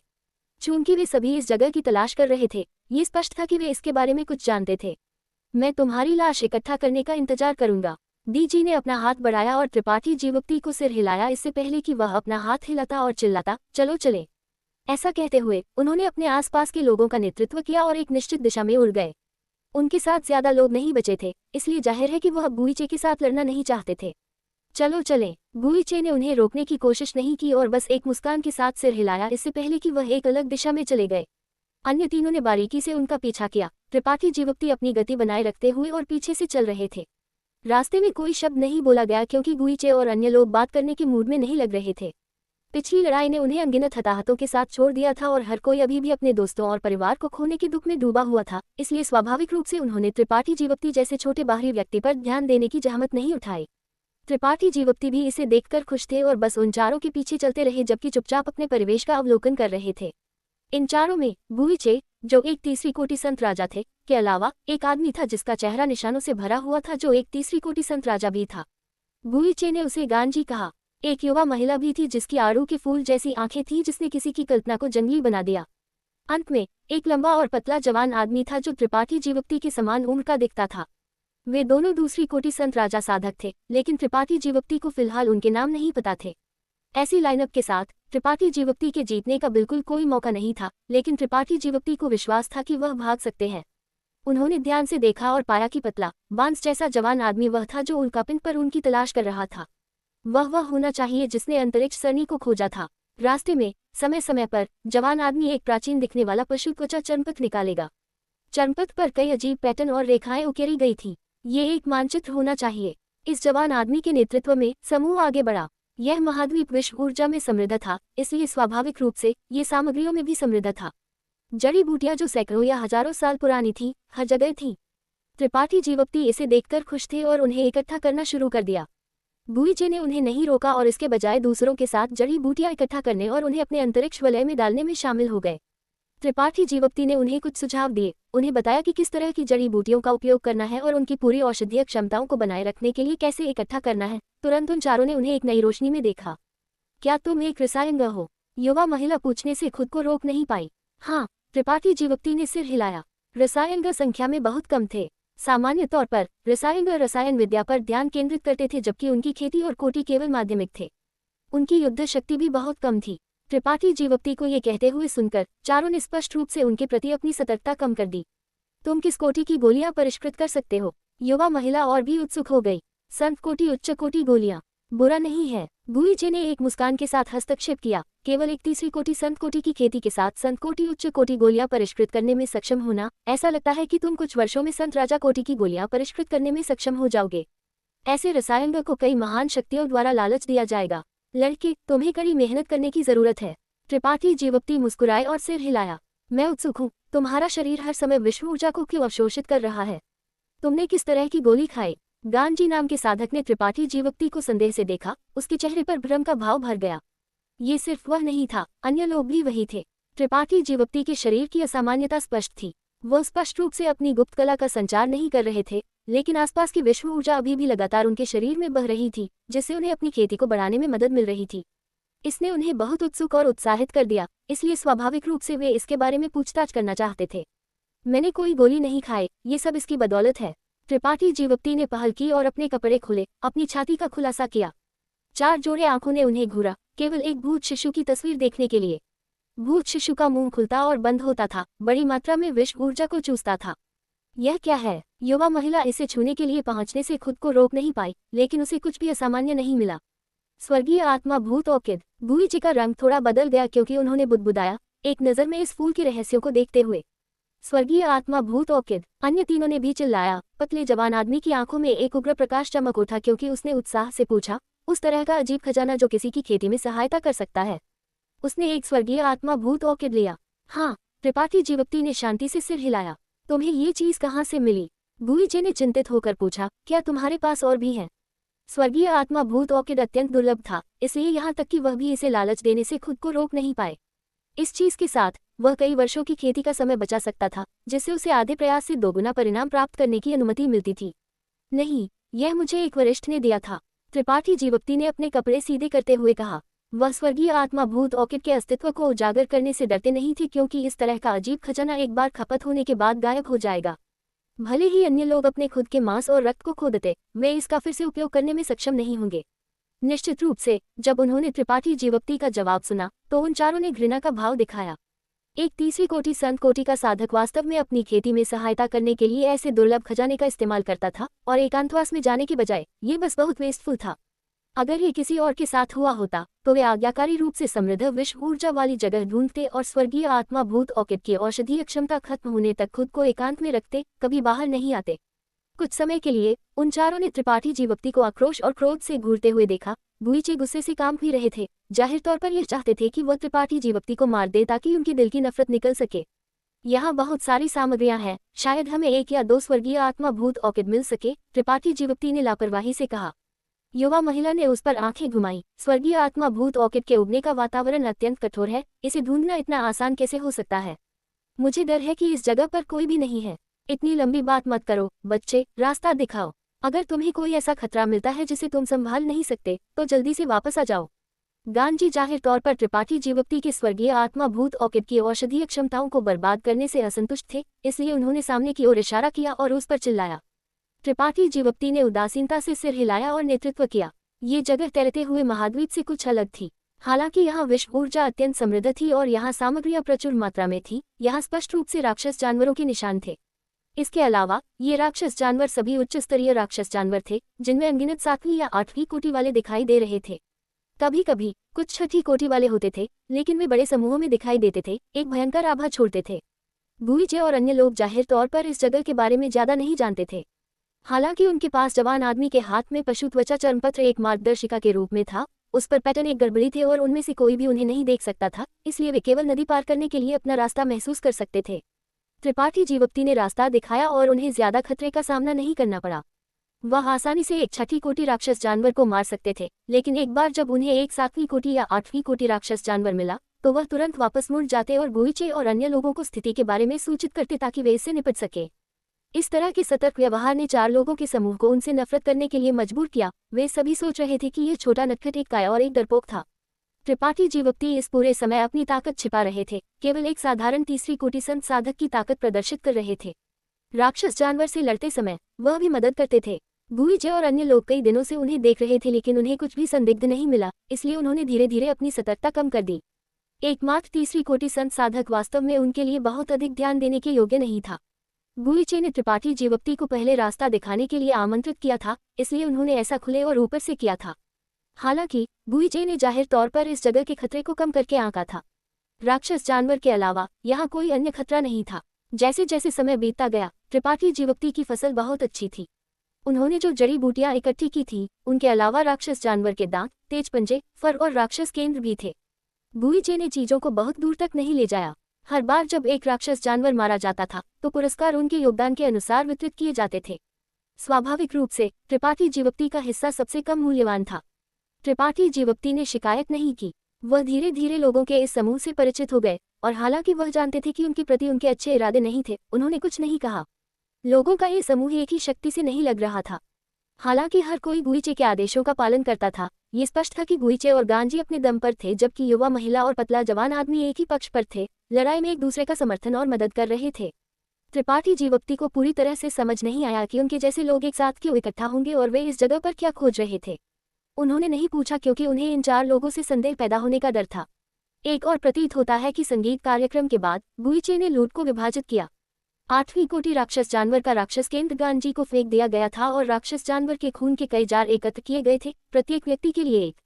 जहां तक राक्षस जानवर के दांत, पंजे और फर का सवाल है, उन्हें बख्शा नहीं गया, उन्हें काट दिया गया और उन्हें अपनी खुद की अंतरिक्ष थैलियों में डाल दिया गया। त्रिपाठी जीवप्ती ने खून का एक जार पकड़ा और एक उदासीन रूप के साथ इसे अपने अंतरिक्ष वलय में डाल दिया। राक्षस जानवर का रक्त भी बहुत उपयोगी था। इसका उपयोग रसायन विद्या के लिए, आत्मा सरणी को व्यवस्थित करने के लिए और कभी कभी कलाकृति शोधन के लिए भी किया जा सकता था। लड़ाई के बाद ये स्वाभाविक रूप से आराम करने का समय था। इन 4 लोगों ने बिना किसी विनम्रता के त्रिपाठी जीवप्ती से बहुत सारे संत क्रिस्टल लिए थे। उनमें से हर एक को 200-300 टुकड़े मिले थे। अब उनमें से हर एक खुद को बहाल करने के लिए इन संत क्रिस्टलों का उपयोग कर रहा था। त्रिपाठी जीवप्ती सबसे तेजी से ठीक हुए और जल्द ही सामान्य हो गए। 1 घंटे बाद युवा महिला ने भी अपनी आंखें खोली और संत क्रिस्टल, जिसे उसने इस्तेमाल नहीं किया था, उसे वापस अपने अंतरिक्ष वलय में डाल दिया, इससे पहले कि वह पास की एक छोटी झील के पास चली गई और अपने गाल धोए।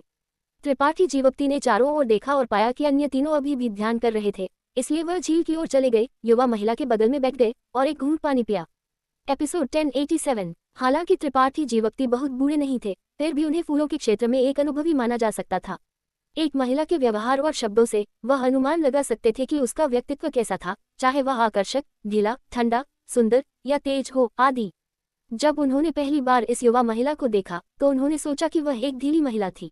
आमतौर पर आड़ू के फूल जैसी आंखों वाली महिलाएं अकेले रहने को तैयार नहीं होती थी। उस तरह का प्रेमपूर्ण एहसास और आकर्षण उनके स्वभाव का सबसे अच्छा चित्रण था।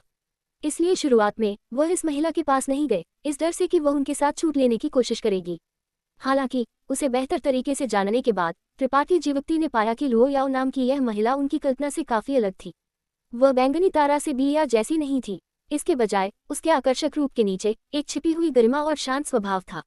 इस तरह का विरोधाभासी स्वभाव असाधारण रूप से आकर्षक था। कई बार त्रिपाठी जीवप्ती ने लुओ याओ के पीछे चलने वाले लंबे और पतले आदमी को देखा, जो उसकी चक्की के आकार के नितंबों और विलो जैसी कमर को टकटकी लगाए देख रहा था। यहाँ तक कि गुईचे ने भी युद्ध की लूट वितरित करते समय जानबूझकर उसे अधिक दिया था जितना वह चबा सकती थी। गांजी, जो एक बहादुर और निर्दयी डाकू की तरह दिखता था, ने लड़ाई के दौरान कई बार उसकी देखभाल की थी। ये कहा जा सकता है कि लुओ याओ इस समूह में सबसे आरामदायक व्यक्ति थी। छोटे लड़के, क्या तुम कुछ पूछना चाहते हो? अगर तुम पूछना चाहते हो तो बस पूछो, इतना गुप्त रहने का क्या मतलब है? अपना चेहरा धोने के बाद लुओ याओ ने त्रिपाठी जीवप्ती को एक मुस्कान के साथ देखा। उसकी मुस्कान मंद रूप से शरारती थी। उसने स्पष्ट रूप से त्रिपाठी जीवप्ती के उसके पास आने के इरादों को देख लिया था। मैं बस जानना चाहता हूँ, तुम यहाँ क्या खोज रहे हो? तुम्हें अंतरिक्ष सरणी कैसे मिली? त्रिपाठी जीवप्ती ने उसे पहल करते हुए देखा और अब कुछ भी छिपाने की कोशिश नहीं की। वह जगह जहां वे दोनों बात कर रहे थे वह अन्य तीनों से बहुत दूर नहीं थी, इसलिए अगर गुईचे और अन्य लोग वास्तव में जानकारी छिपाना चाहते थे तो वे स्वाभाविक रूप से उन्हें रोकते। अब जब वे तीनों अभी भी ध्यान कर रहे थे और ठीक हो रहे थे तो इसका मतलब था कि उन्हें परवाह नहीं थी, जिसने त्रिपाठी जीवप्ती को बहुत अधिक साहसी महसूस कराया। पिछले कुछ दिनों में अपनी ताकत छिपाना और कमजोरी दिखाना आखिरकार रंग लाया था और लोगों का ये समूह अब उनके खिलाफ चौकस नहीं था। मुझे अपने शरीर को कठोर करने के लिए एक जगह ढूंढनी होगी, लुओ याओ ने सीधे कहा। उसकी खूबसूरत आंखें एक धुंधली रोशनी के साथ चमक रही थी। जब तक हम उस जगह को ढूंढ सकते हैं, हमारा शरीर मजबूत हो जाएगा। हालांकि तुम एक रसायन हो, तुम्हें एक साधक भी माना जा सकता है। तुम्हें एक मजबूत शरीर होने के फायदे पता होने चाहिए, है ना? त्रिपाठी जीवप्ती ने सिर हिलाया। बेशक, उन्हें एक मजबूत भौतिक शरीर होने के फायदे पता थे। ये कहा जा सकता है कि उनके पास अन्य चारों की तुलना में अधिक अधिकार था। अगर यह उनके शक्तिशाली भौतिक शरीर के लिए नहीं होता तो त्रिपाठी जीवप्ती इतनी अधिक संत शक्ति को संग्रहित नहीं कर पाते और न ही वह कोटियों में लड़ने में सक्षम होते। एक मजबूत भौतिक शरीर एक साधक की नींव था। एक साधक की गुप्त कला या मार्शल कौशल कितना भी गहरा क्यों न हो, या उनकी संत शक्ति कितनी भी अजीब क्यों न हो, उनके भौतिक शरीर के समर्थन के बिना वे बस एक नगण्य चरित्र होंगे। मैं अपने शरीर को कहाँ कठोर कर सकता हूँ? त्रिपाठी जीवप्ती उत्सुक महसूस करने से खुद को रोक नहीं पाए। मुझे यकीन नहीं है। लुओ याओ ने सिर हिलाया। हम पहली बार यहाँ आए हैं। तुमने गुईचे को ये कहते हुए सुना होगा कि कई वर्षों से कोई भी इस जगह में प्रवेश नहीं किया है। जिस कारण से हम यहाँ आने में सक्षम थे वह एक प्राचीन पुस्तक और जीपिंग के पूर्वज द्वारा छोड़ा गया एक मानचित्र था। एक प्राचीन पुस्तक? त्रिपाठी जीवप्ती ने अपनी भान उठाए। मेरे पूर्वज पहले यहाँ रहे हैं। जीपिंग नाम का लंबा और पतला आदमी भी पूरी तरह से ठीक हो गया था। वह झील के किनारे चला गया और हस्तक्षेप किया। उन्हें बहुत सारे लाभ मिले और कुछ सुराग छोड़े। उन सुरागों का पालन करके ही मैं उल्कापिंड सागर में छिपी अंतरिक्ष सरनी को ढूंढने में सक्षम था। लुओ याओ धीरे से हंस पड़ी, इससे पहले कि वह त्रिपाठी जीवप्ती को देखती और कहती, छोटे लड़के, यह मत सोचो कि अंतरिक्ष सरनी को ढूंढना आसान है। तुम भी उस अंतरिक्ष सरनी के माध्यम से यहाँ आए थे, इसलिए तुम्हें पता होना चाहिए कि इसे एक क्षुद्रग्रह के ऊपर रखा गया है। वह अंतरिक्ष सरनी क्षुद्रग्रह सागर के साथ चलती है, लगातार अपनी स्थिति बदलती रहती है। अगर तुम उस समय को चूक जाते हो तो इसे फिर से ढूंढना बहुत मुश्किल होगा। सौभाग्य से जीपिंग के पूर्वज ने कुछ जानकारी की गणना की और यह निर्धारित किया कि क्षुद्रग्रह सागर एक निश्चित समय के भीतर एक निश्चित सीमा से गुजरेगा। फिर भी हमें उस बड़े क्षेत्र में अंतरिक्ष सरनी को ढूंढने में लगभग 1 साल लग गया, इससे पहले कि हमें आखिरकार अपना लक्ष्य मिला। इससे भी बुरी बात यह है कि डीजी और अन्य लोगों को किसी तरह इसकी भनक लग गई और उन्होंने वास्तव में हमारा पीछा किया, जिससे हमारे कई लोगों की मौत हो गई। हम भविष्य में अपना बदला लेंगे। जीपिंग ने ठंड से सूंघा। उसका पतला चेहरा क्रूरता से भरा हुआ था क्योंकि उसने त्रिपाठी जीवप्ती को घूरते हुए सीधे कहा, लड़के, मैं तुम्हें ये बता रहा हूँ क्योंकि तुम इस दौरान बहुत आज्ञाकारी रहे हो। अगर तुम आज्ञाकारी रूप से सहयोग करते हो, एक बार जब हमें वह अंतरिक्ष सरनी मिल जाती है तो तुम्हारे लिए स्वाभाविक रूप से लाभ होगा। साथ ही तुम अपने शरीर को भी कठोर कर सकते हो और उसे मजबूत बना सकते हो। मुझे पता है, मैं व्यवहारिक रहूंगा, त्रिपाठी जीवप्ती ने गंभीरता से घोषित किया। आधे घंटे बाद हर कोई पूरी तरह से ठीक हो गया था। जीपिंग ने अपने हाथ में पशु त्वचा मानचित्र को देखना जारी रखा जबकि हर किसी का मार्गदर्शन किया। रास्ते में उन्हें कोई सभ्य खतरा नहीं मिला। इस दिन गुईचे, जो रास्ता दिखा रहे थे, अचानक रुक गए और एक गरिमापूर्ण अभिव्यक्ति के साथ आगे घूरा। उनके सामने कुछ दर्जन किलोमीटर में पीली रेत हवा में एक विशाल पीले अजगर की तरह नाच रही थी जिसने आकाश और पृथ्वी को जोड़ा, एक बड़े क्षेत्र को ढक दिया। जहां तक आंख देख सकती थी उनके सामने का क्षेत्र पूरी तरह से बंजर था, जो जीवन से रहित लग रहा था। एक स्पष्ट रूप से खतरनाक आभा उस दिशा से आई जिससे गुईचे और अन्य लोगों ने जांच करने के लिए अपनी दिव्य चेतना जारी की, लेकिन कोई फायदा नहीं हुआ। उनकी दिव्य चेतना पीली रेत में बिल्कुल प्रवेश नहीं कर पाई, जैसे कि कुछ उनकी दिव्य चेतना को अवरुद्ध कर रहा था। गुईचे ने अपनी आंखें त्रिपाठी जीवप्ती की ओर मोड़ी और त्रिपाठी जीवप्ती को जांच करने का इशारा किया। त्रिपाठी जीवप्ती ने एक शब्द भी नहीं कहा और बस सिर हिलाया, इससे पहले कि वह सावधानी से पीली रेत से ढके क्षेत्र की ओर बढ़े। थोड़े समय बाद त्रिपाठी जीवप्ती पीली रेत के किनारे पर पहुंचे और संत शक्ति को संचालित करना शुरू कर दिया ताकि खुद को सुरक्षित कर सके, इससे पहले कि वह इस क्षेत्र में कदम रखते। उड़ती हुई पीली रेत एक तेज हथियार की तरह थी जिसने त्रिपाठी जीवप्ती के शरीर पर बमबारी की। यहाँ तक कि उनकी संत शक्ति के संरक्षण के साथ भी त्रिपाठी जीवप्ती ने अभी भी पूरे शरीर में दर्द महसूस किया। अपनी आंखें खोलकर और चारों ओर देखते हुए वह केवल अपने चारों ओर 1 मीटर देख सकते थे। गुईचे और अन्य लोग इस जगह के खतरे से वाकिफ थे, तो त्रिपाठी जीवप्ती क्यों नहीं? अपनी दिव्य चेतना को जारी करते हुए, जिसमें अंतरिक्ष के मार्ग के रहस्य शामिल थे, और अंतरिक्ष की नाकाबंदी को तोड़ते हुए त्रिपाठी जीवप्ती ने जल्दी से इस जगह में सब कुछ जांच लिया। पीली रेत ने लगभग 30 किलोमीटर के क्षेत्र को ढक दिया और इस 30 किलोमीटर में समृद्ध हवा और पृथ्वी ऊर्जा उतार चढ़ाव शामिल थे। ये 2 प्रकार की ऊर्जा एक अभेद्य जाल बनाने के लिए एक साथ गुंथी हुई थी। गुईचे और अन्य लोग इस जगह की जांच करने के लिए अपनी दिव्य चेतना का उपयोग क्यों नहीं कर सके, इसका कारण यही था। त्रिपाठी जीवप्ती ने सोचा कि यह एक प्राकृतिक चमत्कार था, लेकिन जब एक भयंकर आभा अचानक एक निश्चित दिशा से उनके पास आई तो त्रिपाठी जीवप्ती ने ऐसा नहीं सोचा। इस आभा ने एक बुराई आभा छिपाए और पीली रेत की इस दुनिया में स्पष्ट रूप से कुछ जीवित था। गतिहीन खड़े होकर त्रिपाठी जीवप्ती ने इस आभा के स्रोत की दिशा में घूरा, ये देखना चाहते थे कि उनके पास क्या आ रहा था। पृथ्वी कांपने लगी क्योंकि भयंकर आभा करीब और करीब आ गई। त्रिपाठी जीवप्ती ने यहाँ तक कि एक मछली जैसी बदबू को भी सूंघा जिसने उन्हें बेहोश कर दिया। कुछ भी देखने में असमर्थ त्रिपाठी जीवप्ती केवल जमीन को लगातार गिरते हुए देख सकते थे, जिससे अधिक पीली रेत बन गई, जिसे हवा द्वारा आकाश में उड़ा दिया गया, जिससे उनकी दृष्टि और भी धुंधली हो गई।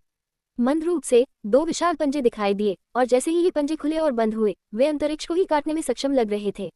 संकट की भावना महसूस करते हुए त्रिपाठी जीवप्ती जल्दी से पीछे हट गए, लेकिन जिस क्षण उन्होंने पीली रेत से ढके क्षेत्र को छोड़ दिया, उन्होंने रेगिस्तानी तूफान के माध्यम से उन्हें घूरते हुए 2 लाल आंखों को देखा। रेगिस्तानी तूफान से एक अदृश्य दबाव आया, जिससे त्रिपाठी जीवप्ती लगभग सांस लेने में असमर्थ हो गए। अपने पीछे पवन और गरज पंखों को फैलाते हुए त्रिपाठी जीवप्ती की गति तुरंत अपने अधिकतम तक बढ़ गई, तुरंत 10 किलोमीटर से अधिक की दूरी तय कर ली। एक बैंगनी पंजा रेगिस्तानी तूफान के माध्यम से छेद गया और उनकी मूल स्थिति पर चिपक गया, जिससे उनके द्वारा छोड़ी गई आफ्टरइमेज कट गई। त्रिपाठी जीवप्ती ठंडे पसीने में फूट पड़े, क्योंकि वह बिना पीछे देखे गुईचे और अन्य लोगों के पास पहुंचे। थोड़ी देर बाद वह गुईचे के बगल में पहुंचे, उनका चेहरा थोड़ा पीला था। तुमने क्या पाया? गुईचे ने जल्दी से पूछा। गांजी, लुओ याओ, जी पिंग और अन्य लोगों ने भी त्रिपाठी जीवप्ती को घूरना शुरू कर दिया। एक तरह का दुष्ट जानवर। त्रिपाठी जीवप्ती ने माथे पर शिकन डाली। ये हवा और पृथ्वी की शक्ति को नियंत्रित कर सकता है। इसके 2 बड़े पंजे हैं, लाल आंखें हैं, और ऐसा लगता है कि इसकी एक पूंछ है जो ऊपर चिपकी हुई है। उस रेगिस्तानी तूफान में इसकी आकृति पूरी तरह से छिपी हुई है, और यहाँ तक कि अगर तुम इसके बगल में खड़े हो तो तुम इसे देखने में सक्षम नहीं होंगे। ये एक बहुत खतरनाक दुष्ट जानवर है। क्या इसके शरीर की सतह बैंगनी है? गुईचे का भाव बदल गया, क्योंकि उन्होंने चिंतित होकर पूछा। त्रिपाठी जीवप्ती ने एक पल के लिए सोचा, इससे पहले कि वह सिर हिलाया। हाँ, जब मैं गया तो इसने अपने पंजे फैलाए और वे वास्तव में बैंगनी थे। क्या तुम जानते हो कि वे क्या हैं? अन्य तीनों ने भी उत्सुकता से गुईचे को घूरा। गुईचे अचानक मुस्कुराए और उन तीनों से कहा, लाल पूंछ वाला बैंगनी कवच बिच्छू, क्या तुमने इसके बारे में सुना है? उन्होंने जो कहा उसे सुनकर उन तीनों की आंखें चमक उठी। वे सभी उत्साहित भाव दिखा रहे थे। गांजी चिल्लाया, नहीं, क्या ये वास्तव में एक लाल पूंछ वाला बैंगनी कवच बिच्छू है? त्रिपाठी जीवप्ती ने जो देखा उसके साथ साथ मेरे अपने निर्णय के आधार पर यह एक लाल पूंछ वाला बैंगनी कवच बिच्छू होना चाहिए। हाँ, भले ही हम अपने शरीरों को कठोर करने के लिए जगह नहीं ढूंढ सकते, एक लाल पूंछ वाला बैंगनी कवच बिच्छू यात्रा के लायक है। गुईचे हंसे। लेकिन लाल पूंछ वाला बैंगनी कवच बिच्छू एक 9वीं कोटि राक्षस जानवर है, जो एक उत्पत्ति लौटने की कोटि के मास्टर के बराबर है। क्या हम कुछ लोग इसे मार सकते हैं? लुओ याओ की आड़ू के फूल जैसी आंखें चिंता के साथ चमकी। ये एक समस्या नहीं होनी चाहिए।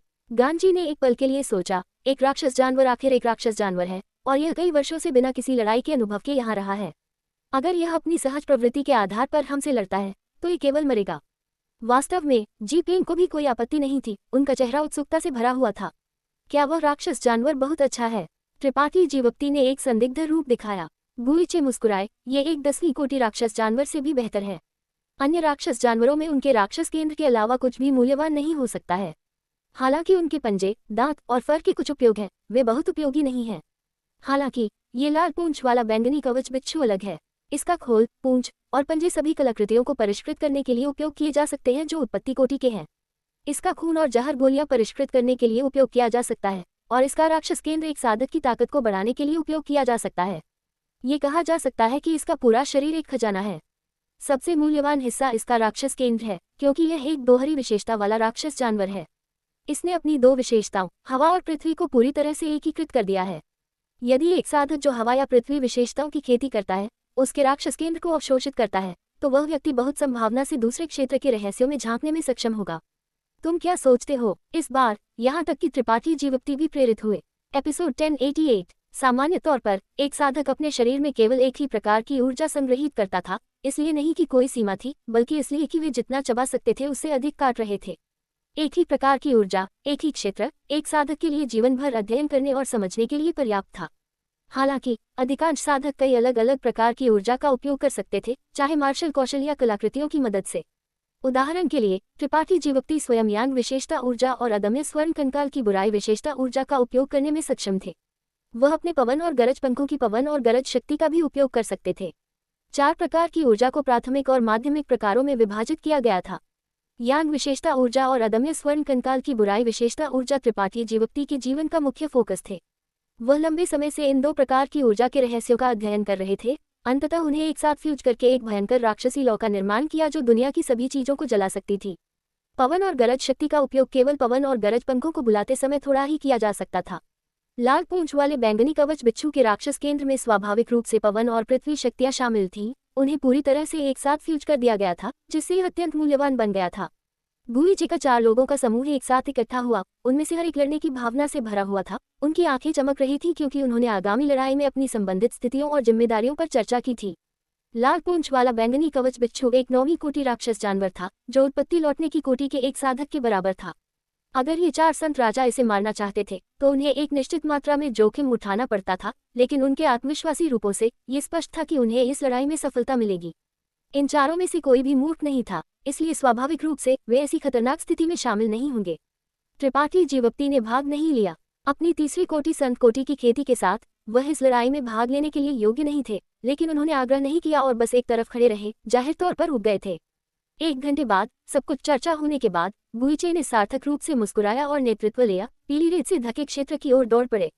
गांजी और जीपेंग ने गंभीर अभिव्यक्ति पहनी, लापरवाही से काम करने की हिम्मत नहीं की। लुओ याओ भी आकर्षक रूप से हंस पड़ी क्योंकि वह पीछे गिर गई। उन चारों ने अलग अलग अभिव्यक्ति पहनी, उनमें से किसी ने भी त्रिपाठी जीवप्ती पर ध्यान नहीं दिया, जल्दी से दूरी में गायब हो गए। थोड़ी देर बाद त्रिपाठी जीवप्ती ने उस दिशा से आने वाले एक हिंसक ऊर्जा उतार चढ़ाव को महसूस किया। रेगिस्तानी तूफान जो आकाश और पृथ्वी को जोड़ता था और भी अधिक हिंसक हो गया, यहाँ तक कि वह दर्जनों मील दूर थे। त्रिपाठी जीवप्ती अभी भी लाल पूंछ वाले बैंगनी कवच बिच्छू से संबंधित बदबू को सूंघ सकते थे। मार्शल कौशल और कलाकृतियों की चमक खिल गई। 4 लोगों की चीखों और दहाड़ों के साथ मिली हुई लड़ाई बहुत तीव्र लग रही थी। त्रिपाठी जीवप्ती ने अपनी आंखें संकीर्ण की और उस दिशा में देखा, लेकिन वह कुछ भी नहीं देख सकते थे। वह केवल रेगिस्तानी तूफान में घूमते हुए कुछ अनियमित आकृतियों को देख सकते थे। जैसे जैसे समय बीतता गया, भयंकर आभा धीरे धीरे कमजोर होती गई, जबकि गुईचे और अन्य लोगों से आने वाले ऊर्जा उतार चढ़ाव मजबूत होते गए। जाहिर है वे 9वीं कोटि राक्षस जानवर को एक झटके में नीचे ले जाने की तैयारी कर रहे थे। यह महसूस करते हुए कि यह लगभग समय था, त्रिपाठी जीवप्ती फुर्सत से मुस्कान के साथ उड़ गए, बहुत खुश लग रहे थे। जब वह पहुंचे तो उन्होंने पीली रेत पर पड़े एक घर के आकार के एक भयंकर जानवर की खोज की। ये गतिहीन था और जीवन के सभी लक्षण खो चुका था। गुईचे और अन्य लोग लगभग सभी घायल थे। वे सभी सांस लेने के लिए हाँफते हुए जगह पर खड़े थे। गांजी नाम का लड़का विशेष रूप से दुखी था। उसकी जांघ पर 1 मीटर लंबा घाव था जो इतना खूनी था कि उसकी सफेद हड्डियां और मोटी नसें स्पष्ट रूप से देखी जा सकती थी। ये घाव लगभग उसके क्रोच तक पहुंच गया था, जिससे त्रिपाठी जीवप्ती का दिल उसके लिए धड़क उठा। उनके पास अपनी लूट से निपटने का समय नहीं था। वे चारों जल्दी से गोलियां निकाली और उन्हें निगल लिया। त्रिपाठी जीवप्ती राक्षस जानवर के पास चले गए और उसके चारों ओर कुछ बार चक्कर लगाए, इससे पहले कि वह पहुंचे और आश्चर्य में उसके कठोर आवरण पर खटखटाया। वह ये भी देख सकते थे कि गुईचे और अन्य लोगों ने जो कहा वह सच था। इस लाल पूंछ वाले बैंगनी कवच बिच्छू का कवच, साथ ही इसके पंजे और पूंछ, सभी कलाकृति शोधन के लिए उत्कृष्ट सामग्री थे। जब तक उन्हें कुछ उपयुक्त अयस्कों और एक कुशल कलाकृति शोधक के साथ पूरक किया जाता था, उन्हें एक उत्पत्ति कोटि कलाकृति में परिष्कृत किया जा सकता था। इसमें कोई आश्चर्य नहीं था कि वे सभी इतने उत्साहित हो गए थे जब उन्होंने सुना था कि उन्हें एक लाल पूंछ वाला बैंगनी कवच बिच्छू मिला है। आधे दिन के बाद वे चारों धीरे धीरे ठीक हो गए। इस लड़ाई ने उनकी ताकत का एक बड़ा हिस्सा खत्म कर दिया था। गुईचे ने पहले अन्य तीनों की राय ली, इससे पहले कि वह लाल पूंछ वाले बैंगनी कवच बिच्छू के पास चले गए। अपने हाथों से उसके कवच और पेट के बीच के कमजोर बिंदु को फाड़ते हुए गुईचे ने अंदर पहुंचाया और एक पल बाद एक मुट्ठी के आकार का राक्षस केंद्र निकाला जो नीला और पीला चमक रहा था। गुईचे हंसे, ये राक्षस केंद्र कम से कम 50,000 उच्च कोटि संत क्रिस्टल के मूल्य का है। हाँ, मैं इसे अभी के लिए रखूंगा। जब हम बाहर निकलेंगे तो मैं इसे बेचने के लिए किसी को ढूंढूंगा और हम संत क्रिस्टल को समान रूप से विभाजित करेंगे। ऐसा कहते हुए दूसरों के सहमत होने या न होने की परवाह किए बिना गुईचे ने सीधे राक्षस केंद्र को अपने अंतरिक्ष वलय में डाल दिया। त्रिपाठी जीवप्ती स्पष्ट रूप से देख सकते थे कि गांजी और अन्य सभी ने माथे पर शिकन डाली, स्पष्ट रूप से अप्रसन्न थे, लेकिन उनमें से किसी ने भी आपत्ति नहीं की। गुईचे ने लाल पूंछ वाले बैंगनी कवच बिच्छू को 8 टुकड़ों में काटने में बहुत प्रयास खर्च किया। उन्होंने स्वयं राक्षस जानवर की पीठ पर कठोर खोल लिया, जिसका उपयोग एक उत्कृष्ट रक्षात्मक कलाकृति कवच बनाने के लिए किया जा सकता था। गांजी ने बिच्छू की पूंछ प्राप्त की, जबकि 2 विशाल पंजे जीपेंग और लुओ याओ के बीच समान रूप से विभाजित किए गए। त्रिपाठी जीवप्ती किनारे पर खड़े रहे और देखा। उन्होंने लड़ाई में भाग नहीं लिया था, इसलिए स्वाभाविक रूप से वह लूट को विभाजित करने के लिए योग्य नहीं थे। यहाँ तक कि बचे हुए थोड़े से खून को भी गुईचे ने अपने अंतरिक्ष वलय में ले लिया, जैसे कि ये त्रिपाठी जीवप्ती नहीं थे जो अभी स्थिति की जांच करने आए थे। हालांकि इस तरह का वितरण कुछ हद तक स्वार्थी था, यह मुश्किल से निष्पक्ष था, इसलिए भले ही दूसरों को कुछ शिकायतें थीं, उन्होंने उन्हें आवाज नहीं दी।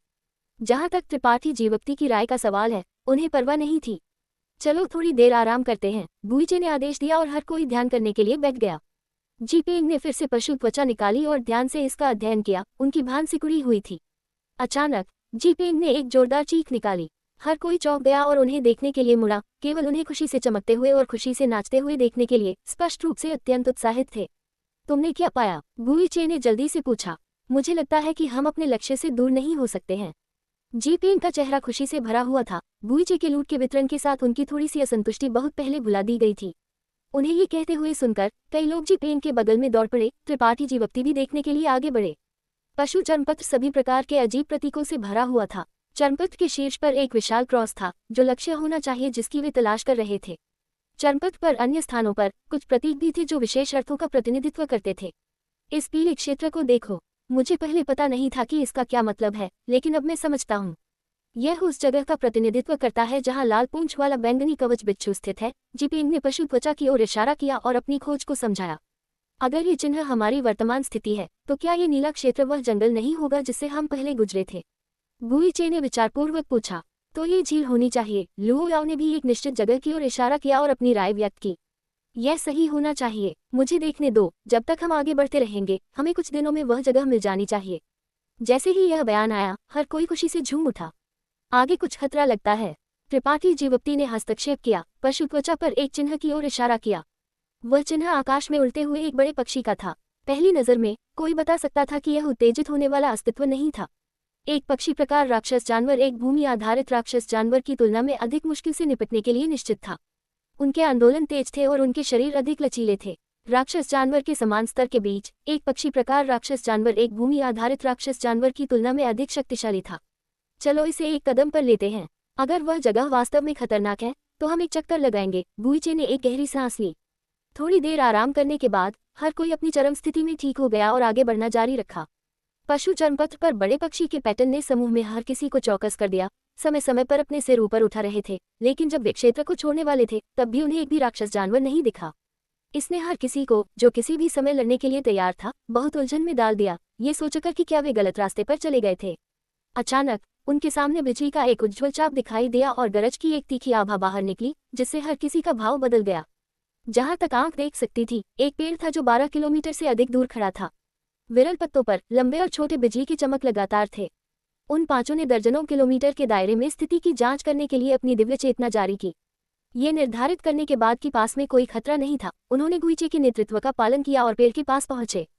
थोड़ी देर बाद हर कोई रुक गया और पेड़ के सामने खड़ा हो गया। उसे आश्चर्य से घूर रहा था। उनके सामने का पेड़, जो केवल एक व्यक्ति जितना लंबा था, में बिजली की एक भयानक आभा शामिल थी। कुछ दर्जन पत्ते पूरी तरह से बिजली से बने हुए लगते थे। पत्तों की सतह पर प्रकाश लगातार बह रहा था। प्रत्येक पत्ता अतुलनीय रूप से कठोर लगता था, जैसे कि वे चमकते हुए जैद से बने थे। वे एक पारभासी अवस्था में थे। ये किस तरह का पेड़ है? लुओ याओ ने उत्सुकता से पूछा। लोगों के इस समूह में त्रिपाठी जीवप्ती के अलावा जो अज्ञानी और अनुभवहीन थे, अन्य चारों को बहुत कुछ देखा हुआ माना जा सकता था, लेकिन उनमें से किसी ने भी इस पेड़ को नहीं पहचाना। क्या तुम्हारे पूर्वज की प्राचीन पुस्तकों में इसका कोई रिकॉर्ड नहीं है? गांजी ने जी पेंग को देखने के लिए मुड़ा, लेकिन बाद वाले ने धीरे धीरे सिर हिलाया। नहीं, शायद जब वह यहाँ आया तो ये पेड़ मौजूद नहीं था। ऐसे आध्यात्मिक खजाने का बिना किसी कारण के दिखाई देना असंभव है। क्या तुम कुछ छिपा रहे हो? गांजी ने कुछ अविश्वास के साथ जी पेंग को देखा। जी पेंग ने ठंड से सूंघा और नाखुशी से कहा, क्या मुझे कुछ छिपाने की जरूरत है? यह एक पक्षी लकड़ी है। गुइचे अचानक बोले, उनकी आंखें उत्साह के साथ चमक रही थी। पक्षी लकड़ी? तीनों हैरान थे। जी पेंग जल्दी से ठीक हो गए और गुइचे को देखा। तुम्हारा मतलब है? पशु त्वचा मानचित्र पर पक्षी पैटर्न एक गरज विशेषता उड़ने वाला राक्षस जानवर होना चाहिए। ये यहाँ मर गया। इसके शरीर और राक्षस केंद्र ने इस पक्षी लकड़ी को जन्म दिया। गुइचे चिल्लाए। उनकी अभिव्यक्ति अधिक से अधिक उत्साहित होती जा रही थी। जी पेंग को भी कुछ याद आया और जल्दी से कहा, मेरे पूर्वज की प्राचीन पुस्तकों के अनुसार उन्होंने गरज और बिजली में लिपटे एक बड़े पक्षी को देखा था, और उनके रिकॉर्डों के अनुसार यह एक गरज लुवान था। सांस लेने की एक तीखी आवाज गूंज उठी, क्योंकि हर किसी के चेहरे पर डर का भाव दिखाई दिया। गुइचे और अन्य दो वृद्धजनों की नजरें जी पेंग की ओर भी बदल गईं। जी पेंग ने अपने कंधे उचकाए। अगर मैंने तुम्हें ये खबर पहले बताई होती तो तुम यहाँ नहीं आते। किसी भी मामले में गरज लुवान अब मर चुका है, इसलिए हमें कोई खतरा नहीं होगा। जब हम बाहर निकलेंगे तो मैं तुम्हारे साथ हिसाब निपटाऊंगा। तुम जानते थे कि यहाँ एक गरज लुवान है, फिर भी तुमने हमें यहाँ आने के लिए धोखा देने की हिम्मत की। गुइचे ने अपने दांत पीसे। एपिसोड 1089। उन चारों के बीच झगड़े को सुनकर त्रिपाठी जीवप्ती समझ गए कि तथाकथित गरज लुवान वास्तव में एक 10वीं कोटि पक्षी राक्षस जानवर था जो अत्यंत दुर्लभ था। इसके मरने के बाद इसका मांस और राक्षस केंद्र पोषक तत्वों में बदल गए, जिससे इस पक्षी वृक्ष को बढ़ने की अनुमति मिली। पक्षी लकड़ी केवल उन स्थानों पर उत्पन्न हो सकती थी जहां अत्यंत शक्तिशाली उड़ने वाले जानवर मर गए थे और संभावनाएं बहुत कम थीं। यहाँ तक कि अगर 10,000 उच्च स्तरीय उड़ने वाले जानवर मर गए तो एक भी पक्षी लकड़ी नहीं हो सकती थी। इसके लिए सही समय और सही जगह की आवश्यकता थी और न तो गायब हो सकता था। इसके अलावा प्रत्येक पक्षी वृक्ष की विशेषताएं अलग अलग थी, जो पूरी तरह से उन्हें जन्म देने वाले पक्षी प्रकार राक्षसी जानवर के स्वभाव पर निर्भर थी। गरज-लुवान एक गरज विशेषता राक्षस जानवर था, इसलिए इसकी मृत्यु के बाद उत्पन्न पक्षी वृक्ष स्वाभाविक रूप से गरज विशेषता का भी था। हालांकि हर कोई कुछ हद तक नाराज था कि उन्होंने जीपेंग से गरज-लुवान के अस्तित्व को छिपाया था और गुइचे ने यहाँ तक की घोषणा की थी कि वह छोड़ने के बाद उसके साथ हिसाब निपटाएगा। इस पक्षी वृक्ष का विशाल मूल्य अभी भी हर किसी को लुभाता था। इस जगह में प्रवेश करने के बाद त्रिपाठी जीवप्ती, जिसने केवल कुछ जड़ी बूटियां और नगण्य लाभ प्राप्त किए थे, को छोड़कर हर किसी ने भाग्य बनाया था। अब जब उनके सामने एक गरज विशेषता पक्षी वृक्ष था और एक जो 10वीं कोटि राक्षस जानवर गरज-लुवान की मृत्यु के बाद उत्पन्न हुआ था, हर कोई इतना खुश और उत्साहित था कि उनके पास जीपेन के साथ परेशानी ढूंढने का समय भी नहीं था। उन सभी ने खोदना शुरू कर दिया, आसपास की मिट्टी को एक तरफ धकेल दिया। जीपेन की आंखों में एक ठंडी रोशनी चमकी, लेकिन त्रिपाठी जीवप्ती ने बस अपना सिर घुमाया और ध्यान न देने का दिखावा किया, जबकि मदद भी की। थोड़े समय बाद जमीन में एक विशाल गड्ढा दिखाई दिया और उसके अंदर कई हजार मीटर लंबा एक विशाल कंकाल था। इस कंकाल की उपस्थिति से ये वास्तव में एक पक्षी राक्षस जानवर था, लेकिन इसका मांस और रक्त बहुत पहले गायब हो चुका था और इसका राक्षस केंद्र कहीं भी नहीं मिला। यहाँ तक कि इसकी हड्डियां भी क्षय हो गई थी और एक स्पर्श से धूल में बदल गई थी। 10वीं कोटि राक्षस जानवर गरज-लुवान की पूरी ऊर्जा इस पक्षी वृक्ष में स्थानांतरित कर दी गई थी। गुइचे ने अपने शरीर को सुरक्षित करने के लिए अपनी संत शक्ति को धक्का दिया, क्योंकि उन्होंने सावधानी से इस मानव आकार के पक्षी वृक्ष को बाहर निकाला, इसकी जड़ों को भी नुकसान पहुंचाने की हिम्मत नहीं की। ये देखकर कि त्रिपाठी जीवप्ती इस खजाने को फिर से अपने अंतरिक्ष वलय में डालने वाले थे, अन्य तीनों ने तुरंत आपत्ति जताई और एक के बाद एक चिल्लाना शुरू कर दिया। गुइचे ने इसे अनदेखा कर दिया और जबरदस्ती इस पक्षी लकड़ी को खुद के लिए ले लिया। हालांकि उन्होंने कहा कि वह इस जगह को छोड़ने के बाद इसे वितरित करेंगे, कोई भी देख सकता था कि वह इस पक्षी लकड़ी पर एकाधिकार जमाना चाहता था। मूल रूप से खुशनुमा माहौल अचानक थोड़ा अजीब हो गया। त्रिपाठी जीवप्ती इससे बाहर रहे, गुप्त रूप से अनुमान लगा रहे थे कि अगर उनके लिए अधिक लाभ इंतजार नहीं कर रहे होते तो अन्य तीनों गुइचे पर हमला करने में संकोच नहीं करते। हालांकि उनका अंतिम गंतव्य दूर नहीं था।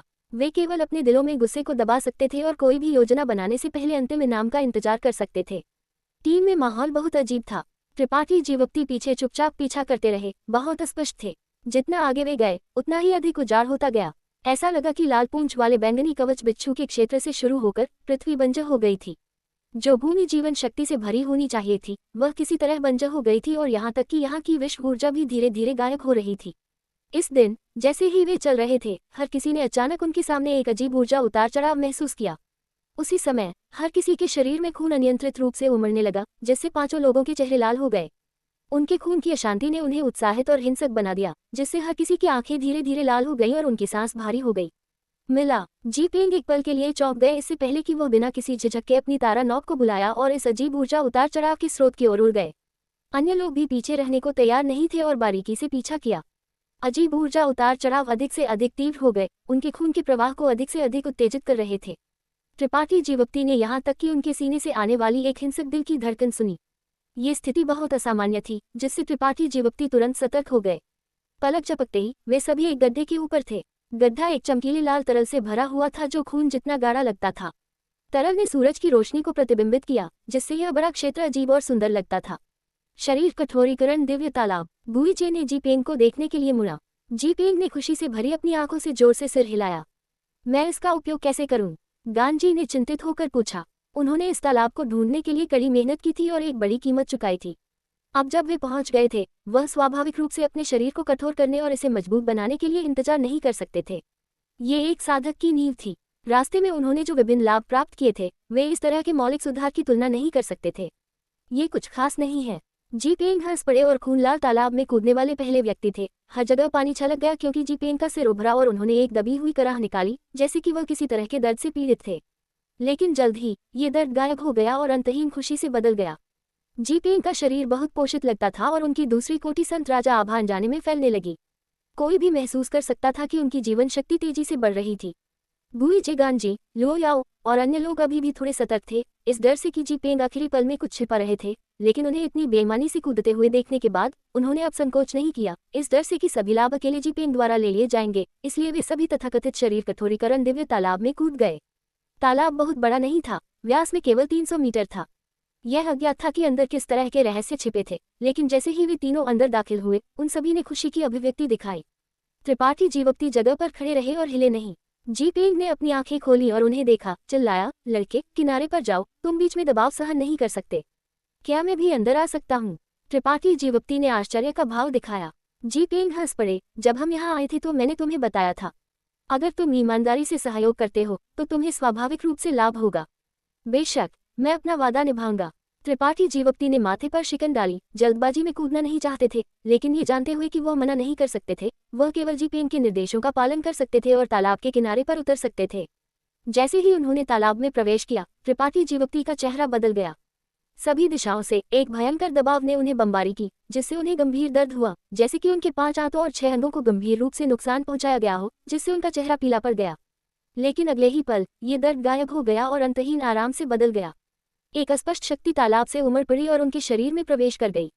इस शक्ति के प्रभाव में त्रिपाठी जीवप्ती ने स्पष्ट रूप से महसूस किया कि उनके खून में कुछ सूक्ष्म परिवर्तन हुए हैं। जी पेंग की तरह उनकी जीवन शक्ति बढ़ रही थी और उनकी जीवन आभा भी मजबूत हो रही थी। त्रिपाठी जीवप्ती ने जल्दी से अपनी खुद की स्थिति की जांच करने में खुद को डुबो दिया। उनकी संत शक्ति उनकी मेरिडियन के माध्यम से तेजी से बह रही थी, जबकि उनका सुनहरा खून सूज गया और आसपास की ऊर्जा को अवशोषित कर लिया। फिर एक चमत्कारिक चीज हुई। उनके अपने धुंधले सुनहरे खून के भीतर और भी शुद्ध सुनहरे खून का एक धब्बा अचानक दिखाई दिया। सुनहरे खून का ये पिनप्रिक, जो केवल एक सुई की नोक के आकार का था, में विशाल मात्रा में मांस शक्ति और अकल्पनीय ऊर्जा शामिल थी। त्रिपाठी जीवप्ती ने इस दृश्य को शून्य में घूरना शुरू कर दिया। यह नया बना खून कुछ हद तक महान दानव भगवान के खून के समान था, और यह कहा जा सकता था कि यह अनंत रूप से करीब था। अदम्य स्वर्ण कंकाल के कारण त्रिपाठी जीवप्ती का खून धीरे धीरे सालों से सुनहरे रंग में बदल गया था। पहले ये परिवर्तन स्पष्ट नहीं था, और जब वह घायल होते थे तो उनका खून केवल एक मंद सुनहरे रंग के साथ मिला होता था। लेकिन जैसे जैसे उनकी खेती में सुधार हुआ, ये सुनहरी चमक धीरे धीरे मूल लाल रंग को छाया देने लगी। ये कुछ साल पहले तक नहीं था, जब त्रिपाठी जीवप्ती का खून अब लाल नहीं था, केवल एक सुनहरी चमक बची थी। हालांकि वह किसी से भी बेहतर जानते थे कि हालांकि उनके सुनहरे खून में एक शक्तिशाली पुनर्स्थापनात्मक क्षमता थी, फिर भी यह महान दानव भगवान सुनहरे खून से कई ग्रेड बदतर था। त्रिपाठी जीवप्ती को नहीं पता था कि उनके सुनहरे खून को शुद्ध और अधिक शक्तिशाली कैसे बनाया जाए, इसलिए वह केवल खेती करना जारी रख सकते थे और अपनी खेती में सुधार कर सकते थे, यह उम्मीद करते हुए कि जैसे जैसे उनकी ताकत बढ़ेगी, उनका सुनहरा खून भी शुद्ध हो जाएगा। इस बार जी पेंग और अन्य लोगों का पालन करते हुए इस तथाकथित शरीर कठोरीकरण दिव्य तालाब में प्रवेश करने से वास्तव में उन्हें एक अप्रत्याशित फसल मिली थी। त्रिपाठी जीवप्ती तुरंत समझ गए कि यह शरीर कठोरीकरण दिव्य तालाब किसी के शरीर को कठोर करने के लिए नहीं था, बल्कि किसी के खून को कठोर करने के लिए था। जब किसी का खून कठोर होता था तो ये किसी की जीवन शक्ति को बढ़ाता था और किसी के शरीर को मजबूत करता था। जी पेंग ने इस जगह के सच्चे उद्देश्य को गलत समझा होगा। इस तरह का कठोरीकरण केवल किसी के शरीर को कठोर करने की तुलना में कहीं अधिक अच्छी तरह से किया जाता था।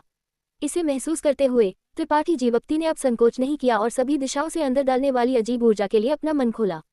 उनका मन लगातार नए बने सुनहरे खून का अवलोकन कर रहा था। धीरे धीरे सुई की नोक से चावल के दाने के आकार तक बढ़ रहा था और फिर एक सोयाबीन के आकार तक। सुनहरे खून की एक नई बूंद आखिरकार बनी, और इसकी अद्वितीयता को महसूस करते हुए त्रिपाठी जीवप्ती प्रेरित महसूस करने से खुद को रोक नहीं पाए। सुनहरे खून की इस नई बूंद में शामिल शक्ति सुनहरे खून की पिछली बूंदों की तुलना में अतुलनीय थी, लगभग 10 मिलियन गुना अधिक। ये सच्चा दानव भगवान सुनहला खून था। सुनहरे खून की एक और बूंद धीरे धीरे बनी, पहले की तरह उसी प्रक्रिया को दोहराते हुए। 1 घंटे के बाद त्रिपाठी जीवप्ती ने अपने शरीर में सुनहरे खून की 3 नई बूंदें बनाई। उन्हें नहीं पता था कि दूसरों को कितने लाभ प्राप्त हुए थे, लेकिन उन्हें यकीन था कि वे उनके अपने से ही नहीं होंगे। जैसे ही त्रिपाठी जीवप्ती इस क्षण का आनंद ले रहे थे, गान जी की चीख अचानक उनके कानों तक पहुंची। जी पेंग कहाँ गया? इस चीख ने हर किसी को जगाया जो अपने खुद के परिवर्तन की खुशी में डूबा हुआ था, और चारों ओर देखने के बाद वे वास्तव में जी पेंग का कोई निशान नहीं ढूंढ पाए। त्रिपाठी जीवप्ती का चेहरा डूब गया और उन्होंने जल्दी से जांच करने के लिए अपनी दिव्य चेतना जारी की। जल्द ही तालाब के सबसे नीचे त्रिपाठी जीवप्ती ने जी पेंग की जीवन आभा को देखा। मुझे पता था कि एक समस्या है। भूइचे दहाड़े उनकी आकृति जल्दी से नीचे डूब गई। ये देखना चाहते थे कि जी पेंग किस तरह की चालें खेल रहे थे। जैसे ही उनकी आकृति गायब हुई, जी पेंग अचानक तालाब से बाहर कूद गए। हवा में तैरते हुए उनका शरीर टपक रहा था, शांत रूप से हर किसी को देख रहा था। उनके चेहरे पर एक भयानक मुस्कान थी। त्रिपाठी जीवप्ती ने इसके बारे में सोचा भी नहीं और तालाब से बाहर कूदना चाहते थे, लेकिन इससे पहले कि वो कुछ भी कर पाते, पानी के नीचे से एक विशाल चूषण शक्ति आई, जैसे कि 2 अदृश्य हाथों ने उनके टखनों को पकड़ लिया हो, जिससे वह चलने में असमर्थ हो गए। उसी समय खूनलाल तालाब एक के बाद एक बुदबुदाना शुरू कर दिया और पॉपिंग की आवाज हवा में भर गई। पहले की तुलना में हजारों गुना अधिक भयंकर एक अजीब शक्ति तालाब से रिस गई और हर किसी के शरीर में दब गई। दानव भगवान सुनहला खून की बूंद जो त्रिपाठी जीवप्ती के शरीर में अभी दिखाई दी थी, एक अविश्वसनीय गति से बढ़ना शुरू कर दिया। ये रहा एपिसोड 1090 का हिंदी अनुवाद, जैसा कि आपने अनुरोध किया है। एपिसोड 1090। शरीर कठोरीकरण। दिव्य तालाब के अंदर गुइचे, गांजी और लुओ याओ सभी पीले पड़ गए क्योंकि उनके शरीर कांप रहे थे। हालांकि वे दूसरी या तीसरी कोटि संत राजा कोटि के मास्टर थे, फिर भी वे ऐसे शक्तिशाली दबाव को सहन नहीं कर पाए। त्रिपाठी जीवप्ती भी गहरे दर्द में थे और यह महसूस करने से खुद को रोक नहीं पाए कि उनका शरीर फटने वाला है। हालांकि उनके शरीर में शुद्ध दानव भगवान सुनहला खून की बूंद लगातार बढ़ रही थी, जिससे उन पर दबाव प्रभावी ढंग से कम हो रहा था। इसलिए जब उन्होंने चारों ओर देखने के लिए अपना सिर घुमाया तो उन्होंने पाया कि उन चारों में वह सबसे अच्छी स्थिति में थे। अन्य तीनों पहले से ही पतन के कगार पर थे और इतने दर्द में थे कि वे मरना चाहते थे। जी पेंग, तुम क्या कर रहे हो? गांजी ने गुस्से से दहाड़ा। जी पेंग ने उदासीनता से उनकी ओर देखा। उनकी आंखें व्यंग्य से भरी हुई थीं। एक शब्द भी नहीं कहा। उन्हें ऐसे घूर रहे थे जैसे कि वह एक मरे हुए आदमी को देख रहे हों। गुइचे चिल्लाए, जी पेंग, तुम बेहतर प्रार्थना करो कि मैं यहाँ से बाहर नहीं निकल सकता, नहीं तो मैं तुम्हारी हड्डियों को निकाल दूंगा और तुम्हें टुकड़ों में फाड़ दूंगा। जी पेंग हंस पड़े और बिना डर के कहा, मैंने पहले ही दिव्य तालाब के नीचे वेदी खोल दी है। तुम सभी दिव्य तालाब के लिए बलिदान हो, इसलिए तुम्हारी क्षमताएं कितनी भी महान क्यों न हो, तुम छोड़ने में सक्षम नहीं होगे। वेदी। गुइचे का चेहरा बदल गया क्योंकि उन्होंने कर्कश स्वर में चिल्लाया, तुम वास्तव में कुछ छिपा रहे थे। जी पेंग ने व्यंग्य किया, अगर मैंने तुम्हें सब कुछ बताया होता तो मुझे डर है कि अभी बलिदान के रूप में इलाज किया जा रहा व्यक्ति में होता। ऐसा नहीं है कि मैं नहीं जानता कि तुम कितने खलनायक हो गुइचे, तो तुम क्यों सोचते हो कि मैं तुम्हें यहाँ लाया? ऐसे महान लाभों के साथ मैंने उन पर एकाधिकार क्यों नहीं जमाया? क्या मजाक है? अब जब चीजें इस मुकाम पर पहुंच गई हैं तो मुझे तुम्हें बताने में डर नहीं है कि इस शरीर कठोरीकरण दिव्य तालाब में सभी प्रकार के अकल्पनीय रहस्य शामिल हैं। ये वास्तव में किसी के शरीर को कठोर कर सकता है, लेकिन अगर तुम इसे पूरी तरह से कठोर करना चाहते हो तो तुम पर्याप्त बलिदानों के बिना ऐसा नहीं कर पाओगे। तुम्हारे मरने के बाद गरज लुवान की तरह तुम्हारे शरीर और खेती को शुद्ध ऊर्जा में बदल दिया जाएगा, जबकि मैं पक्षी वृक्ष की तरह तुम्हारे मरने पर मजबूत होता जाऊंगा। उन्हें ये कहते हुए सुनकर हर किसी के चेहरे और भी पीले पड़ गए। केवल अब जी पेंग के सच्चे इरादों को महसूस कर रहे थे और उनके खलनायक चेहरे को पूरी तरह से पहचान रहे थे। हालांकि गुइचे और गांजी महान ज्ञान वाले लोग नहीं थे, वे साधारण भी नहीं थे। सामान्य परिस्थितियों में उनके लिए इस तरह के एक सरल और स्पष्ट जाल में गिरना असंभव होता। वे पूरे समय जी पेंग के खिलाफ चौकस रहे थे, लेकिन रास्ते में उन्होंने जो विभिन्न लाभ प्राप्त किए थे उनके कारण उन्होंने अपनी सतर्कता कम कर दी थी और अपने लाभ की खुशी में डूब गए थे। जब वे शरीर कठोरीकरण दिव्य तालाब के सामने पहुंचे तो जी पेंग ने नेतृत्व लिया और कूद गए। उसके बाद बाकी सभी ने उनका पालन किया। ये तब तक नहीं था जब तक कुछ नहीं हुआ कि उन्हें महसूस हुआ कि यह सब कुछ जी पेंग की योजना का हिस्सा था। लेकिन अब पश्चाताप के लिए बहुत देर हो चुकी थी। हर कोई अपनी पूरी ताकत से संघर्ष कर रहा था। शरीर कठोरीकरण दिव्य तालाब से बाहर कूदना चाहता था, लेकिन जितना अधिक उन्होंने संघर्ष किया, तालाब के नीचे चूषण शक्ति उतनी ही मजबूत होती गई। हर कोई केवल अपने सिर को पानी की सतह के ऊपर रख सकता था, अपनी मौत के उतरने का इंतजार करते हुए अपने खून के पागल कठोरीकरण को स्वीकार कर रहा था। जी पेंग, तुम मेरे खिलाफ भी चाल चलाना चाहते हो? लुओ याओ के बाल बिखरे हुए थे क्योंकि उन्होंने अपनी खूबसूरत आंखों में एक विनम्र रूप के साथ जी पेंग को घूरा। जी पेंग के चेहरे पर भयानक और विजयी अभिव्यक्ति धीरे धीरे अभिसरण हो गई क्योंकि उन्होंने कुछ दया के साथ लुओ याओ को घूरा। एक लंबे मौन के बाद उन्होंने आह भरी, हालांकि हम केवल कुछ वर्षों से एक दूसरे को जानते हैं, मैं नहीं चाहता कि तुम मर जाओ। मैं अभी भी तुम्हें बहुत पसंद करता हूं और तुम्हारे साथ इस शरीर कठोरीकरण दिव्य तालाब के प्रभावों का आनंद लेना चाहता हूं। लुओ याओ का चेहरा खुशी से चमक उठा क्योंकि उनके आकर्षक चेहरे पर एक मुस्कान खिली। उन्होंने सोचा था कि जी पेंग वास्तव में उन्हें मरने नहीं देंगे, लेकिन उनके आश्चर्य के लिए जी पेंग ने धीरे धीरे सिर हिलाया। लेकिन अब कुछ भी कहना बहुत देर हो चुकी है। वेदी पहले ही खोली जा चुकी है, इसलिए तुम बाहर नहीं आ सकते हो और मैं अंदर नहीं जाऊंगा। इसके अलावा बलिदानों की संख्या बहुत कम है। जब मेरे पूर्वज यहाँ आए थे तो 1 दर्जन से अधिक लोग थे जिनका बलिदान किया गया था। मेरे पूर्वज की योग्यता उच्च नहीं थी, इसलिए जब वह यहाँ आए थे तो उनकी खेती केवल उस छोटे नटखट के बराबर थी। उन्होंने त्रिपाठी जीवप्ती की ओर इशारा किया और जारी रखा, वह केवल एक तीसरी कोटि संत थे, उस समूह में सबसे कमजोर अस्तित्व, इसलिए कोई भी उन्हें धमकी दे सकता था और उन्हें आदेश दे सकता था। जब इस शरीर कठोरीकरण दिव्य तालाब के लाभों की खोज की गई तो उन्हें हिस्सा नहीं दिया गया, इसलिए हर किसी ने उन्हें एक तरफ धकेल दिया और दिव्य तालाब पर खुद के लिए एकाधिकार जमा लिया। लेकिन कौन जान सकता था कि यह इस तरह का बहिष्कार था जिसने मेरे पूर्वज का जीवन बचाया। हर किसी के मरने के बाद मेरे पूर्वज ने इंतजार किया जब तक कि दिव्य तालाब शांत नहीं हो गया और उन्होंने अकेले ही इसके प्रभावों का आनंद लिया। उन्होंने प्राचीन रिकॉर्डों में दर्ज किया कि अगर यह इस तालाब के लिए नहीं होता तो भले ही वह अपनी मृत्यु तक खेती करते, वह अधिकतम एक तीसरी या तीसरी कोटि संत राजा साधक होते। वह उनकी सीमा थी, लेकिन क्या तुम जानते हो कि उनकी सबसे बड़ी उपलब्धि क्या थी? तीसरी कोटि, उत्पत्ति लौटने की कोटि, उत्पत्ति राजा कोटि से केवल एक कदम दूर। कोट। जीपेन की आवाज ऊंची थी और उनकी भावनाएं ऊंची थी क्योंकि उन्होंने अतिशयोक्ति में अपने हाथ हिलाए। हालांकि इस जीपेन की योग्यता को शीर्ष पायदान नहीं कहा जा सकता है, यह अभी भी मेरे पूर्वज की तुलना में कहीं अधिक बेहतर है। इस शरीर कठोरीकरण दिव्य तालाब के साथ मैं उत्पत्ति राजा कोटि की ओर आगे बढ़ सकता हूँ और एक दिन मैं उस क्षेत्र तक पहुंचने में सक्षम हो जाऊंगा। उत्पत्ति राजा कोटि। गुईचे अचानक जंगली रूप से हंस पड़े, लेकिन खून उनके मुंह, नाक, आंखों और कानों के कोनों से बह रहा था।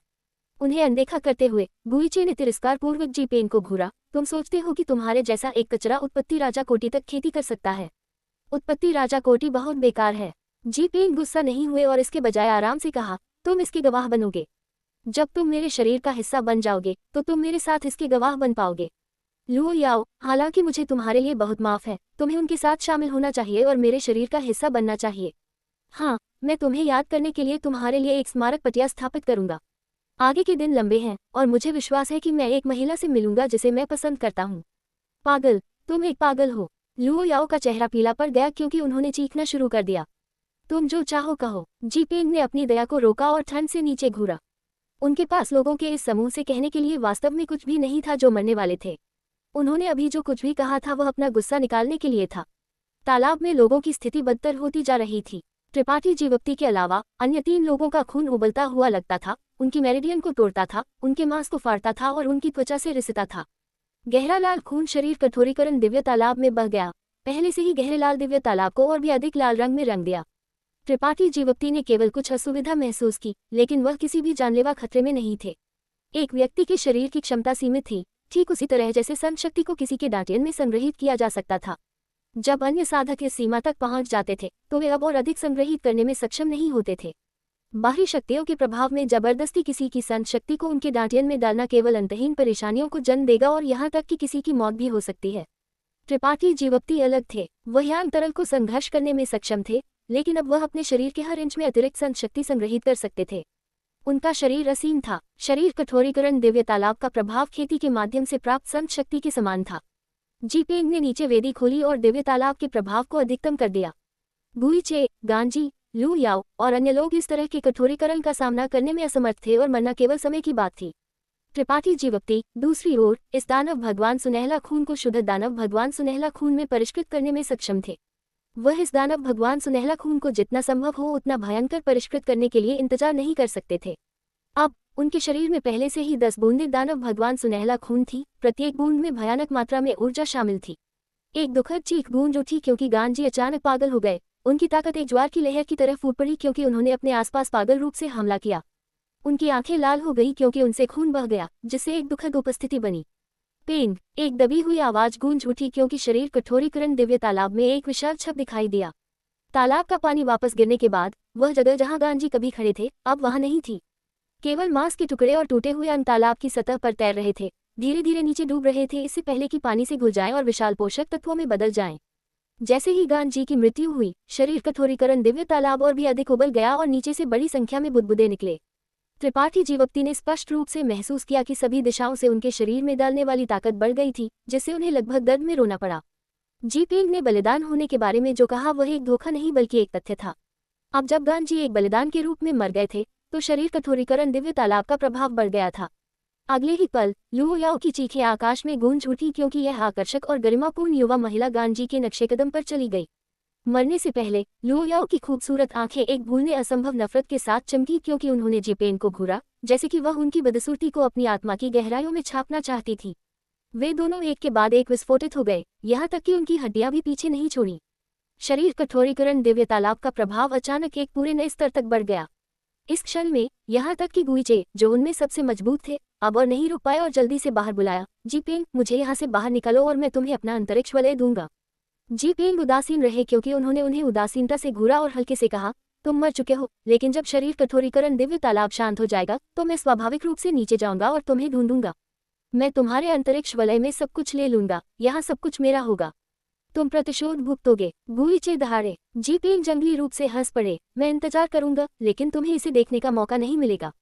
जैसे ही उनकी आवाज गिरी, गुईचे पूरी तरह से विस्फोटित हो गए और उन्होंने जो अंतरिक्ष वलय पहना हुआ था वह हवा में उड़ गया, इससे पहले कि तालाब में वापस गिर जाए और गायब हो जाए। जी पेंग की आंखें ईर्ष्या से भरी हुई थीं, लेकिन उन्होंने इसे इकट्ठा करने के लिए जल्दबाजी नहीं की। थोड़ी देर इंतजार करने के बाद अचानक उनके चेहरे पर एक अजीब अभिव्यक्ति दिखाई दी, क्योंकि उन्होंने बुदबुदाया, ये कैसे हो सकता है कि यह आत्माओं को भी पिघला सकता है। वह हमेशा उन कुछ लोगों की आत्माओं के भागने के खिलाफ चौकस रहे थे जिनकी मृत्यु हो गई थी।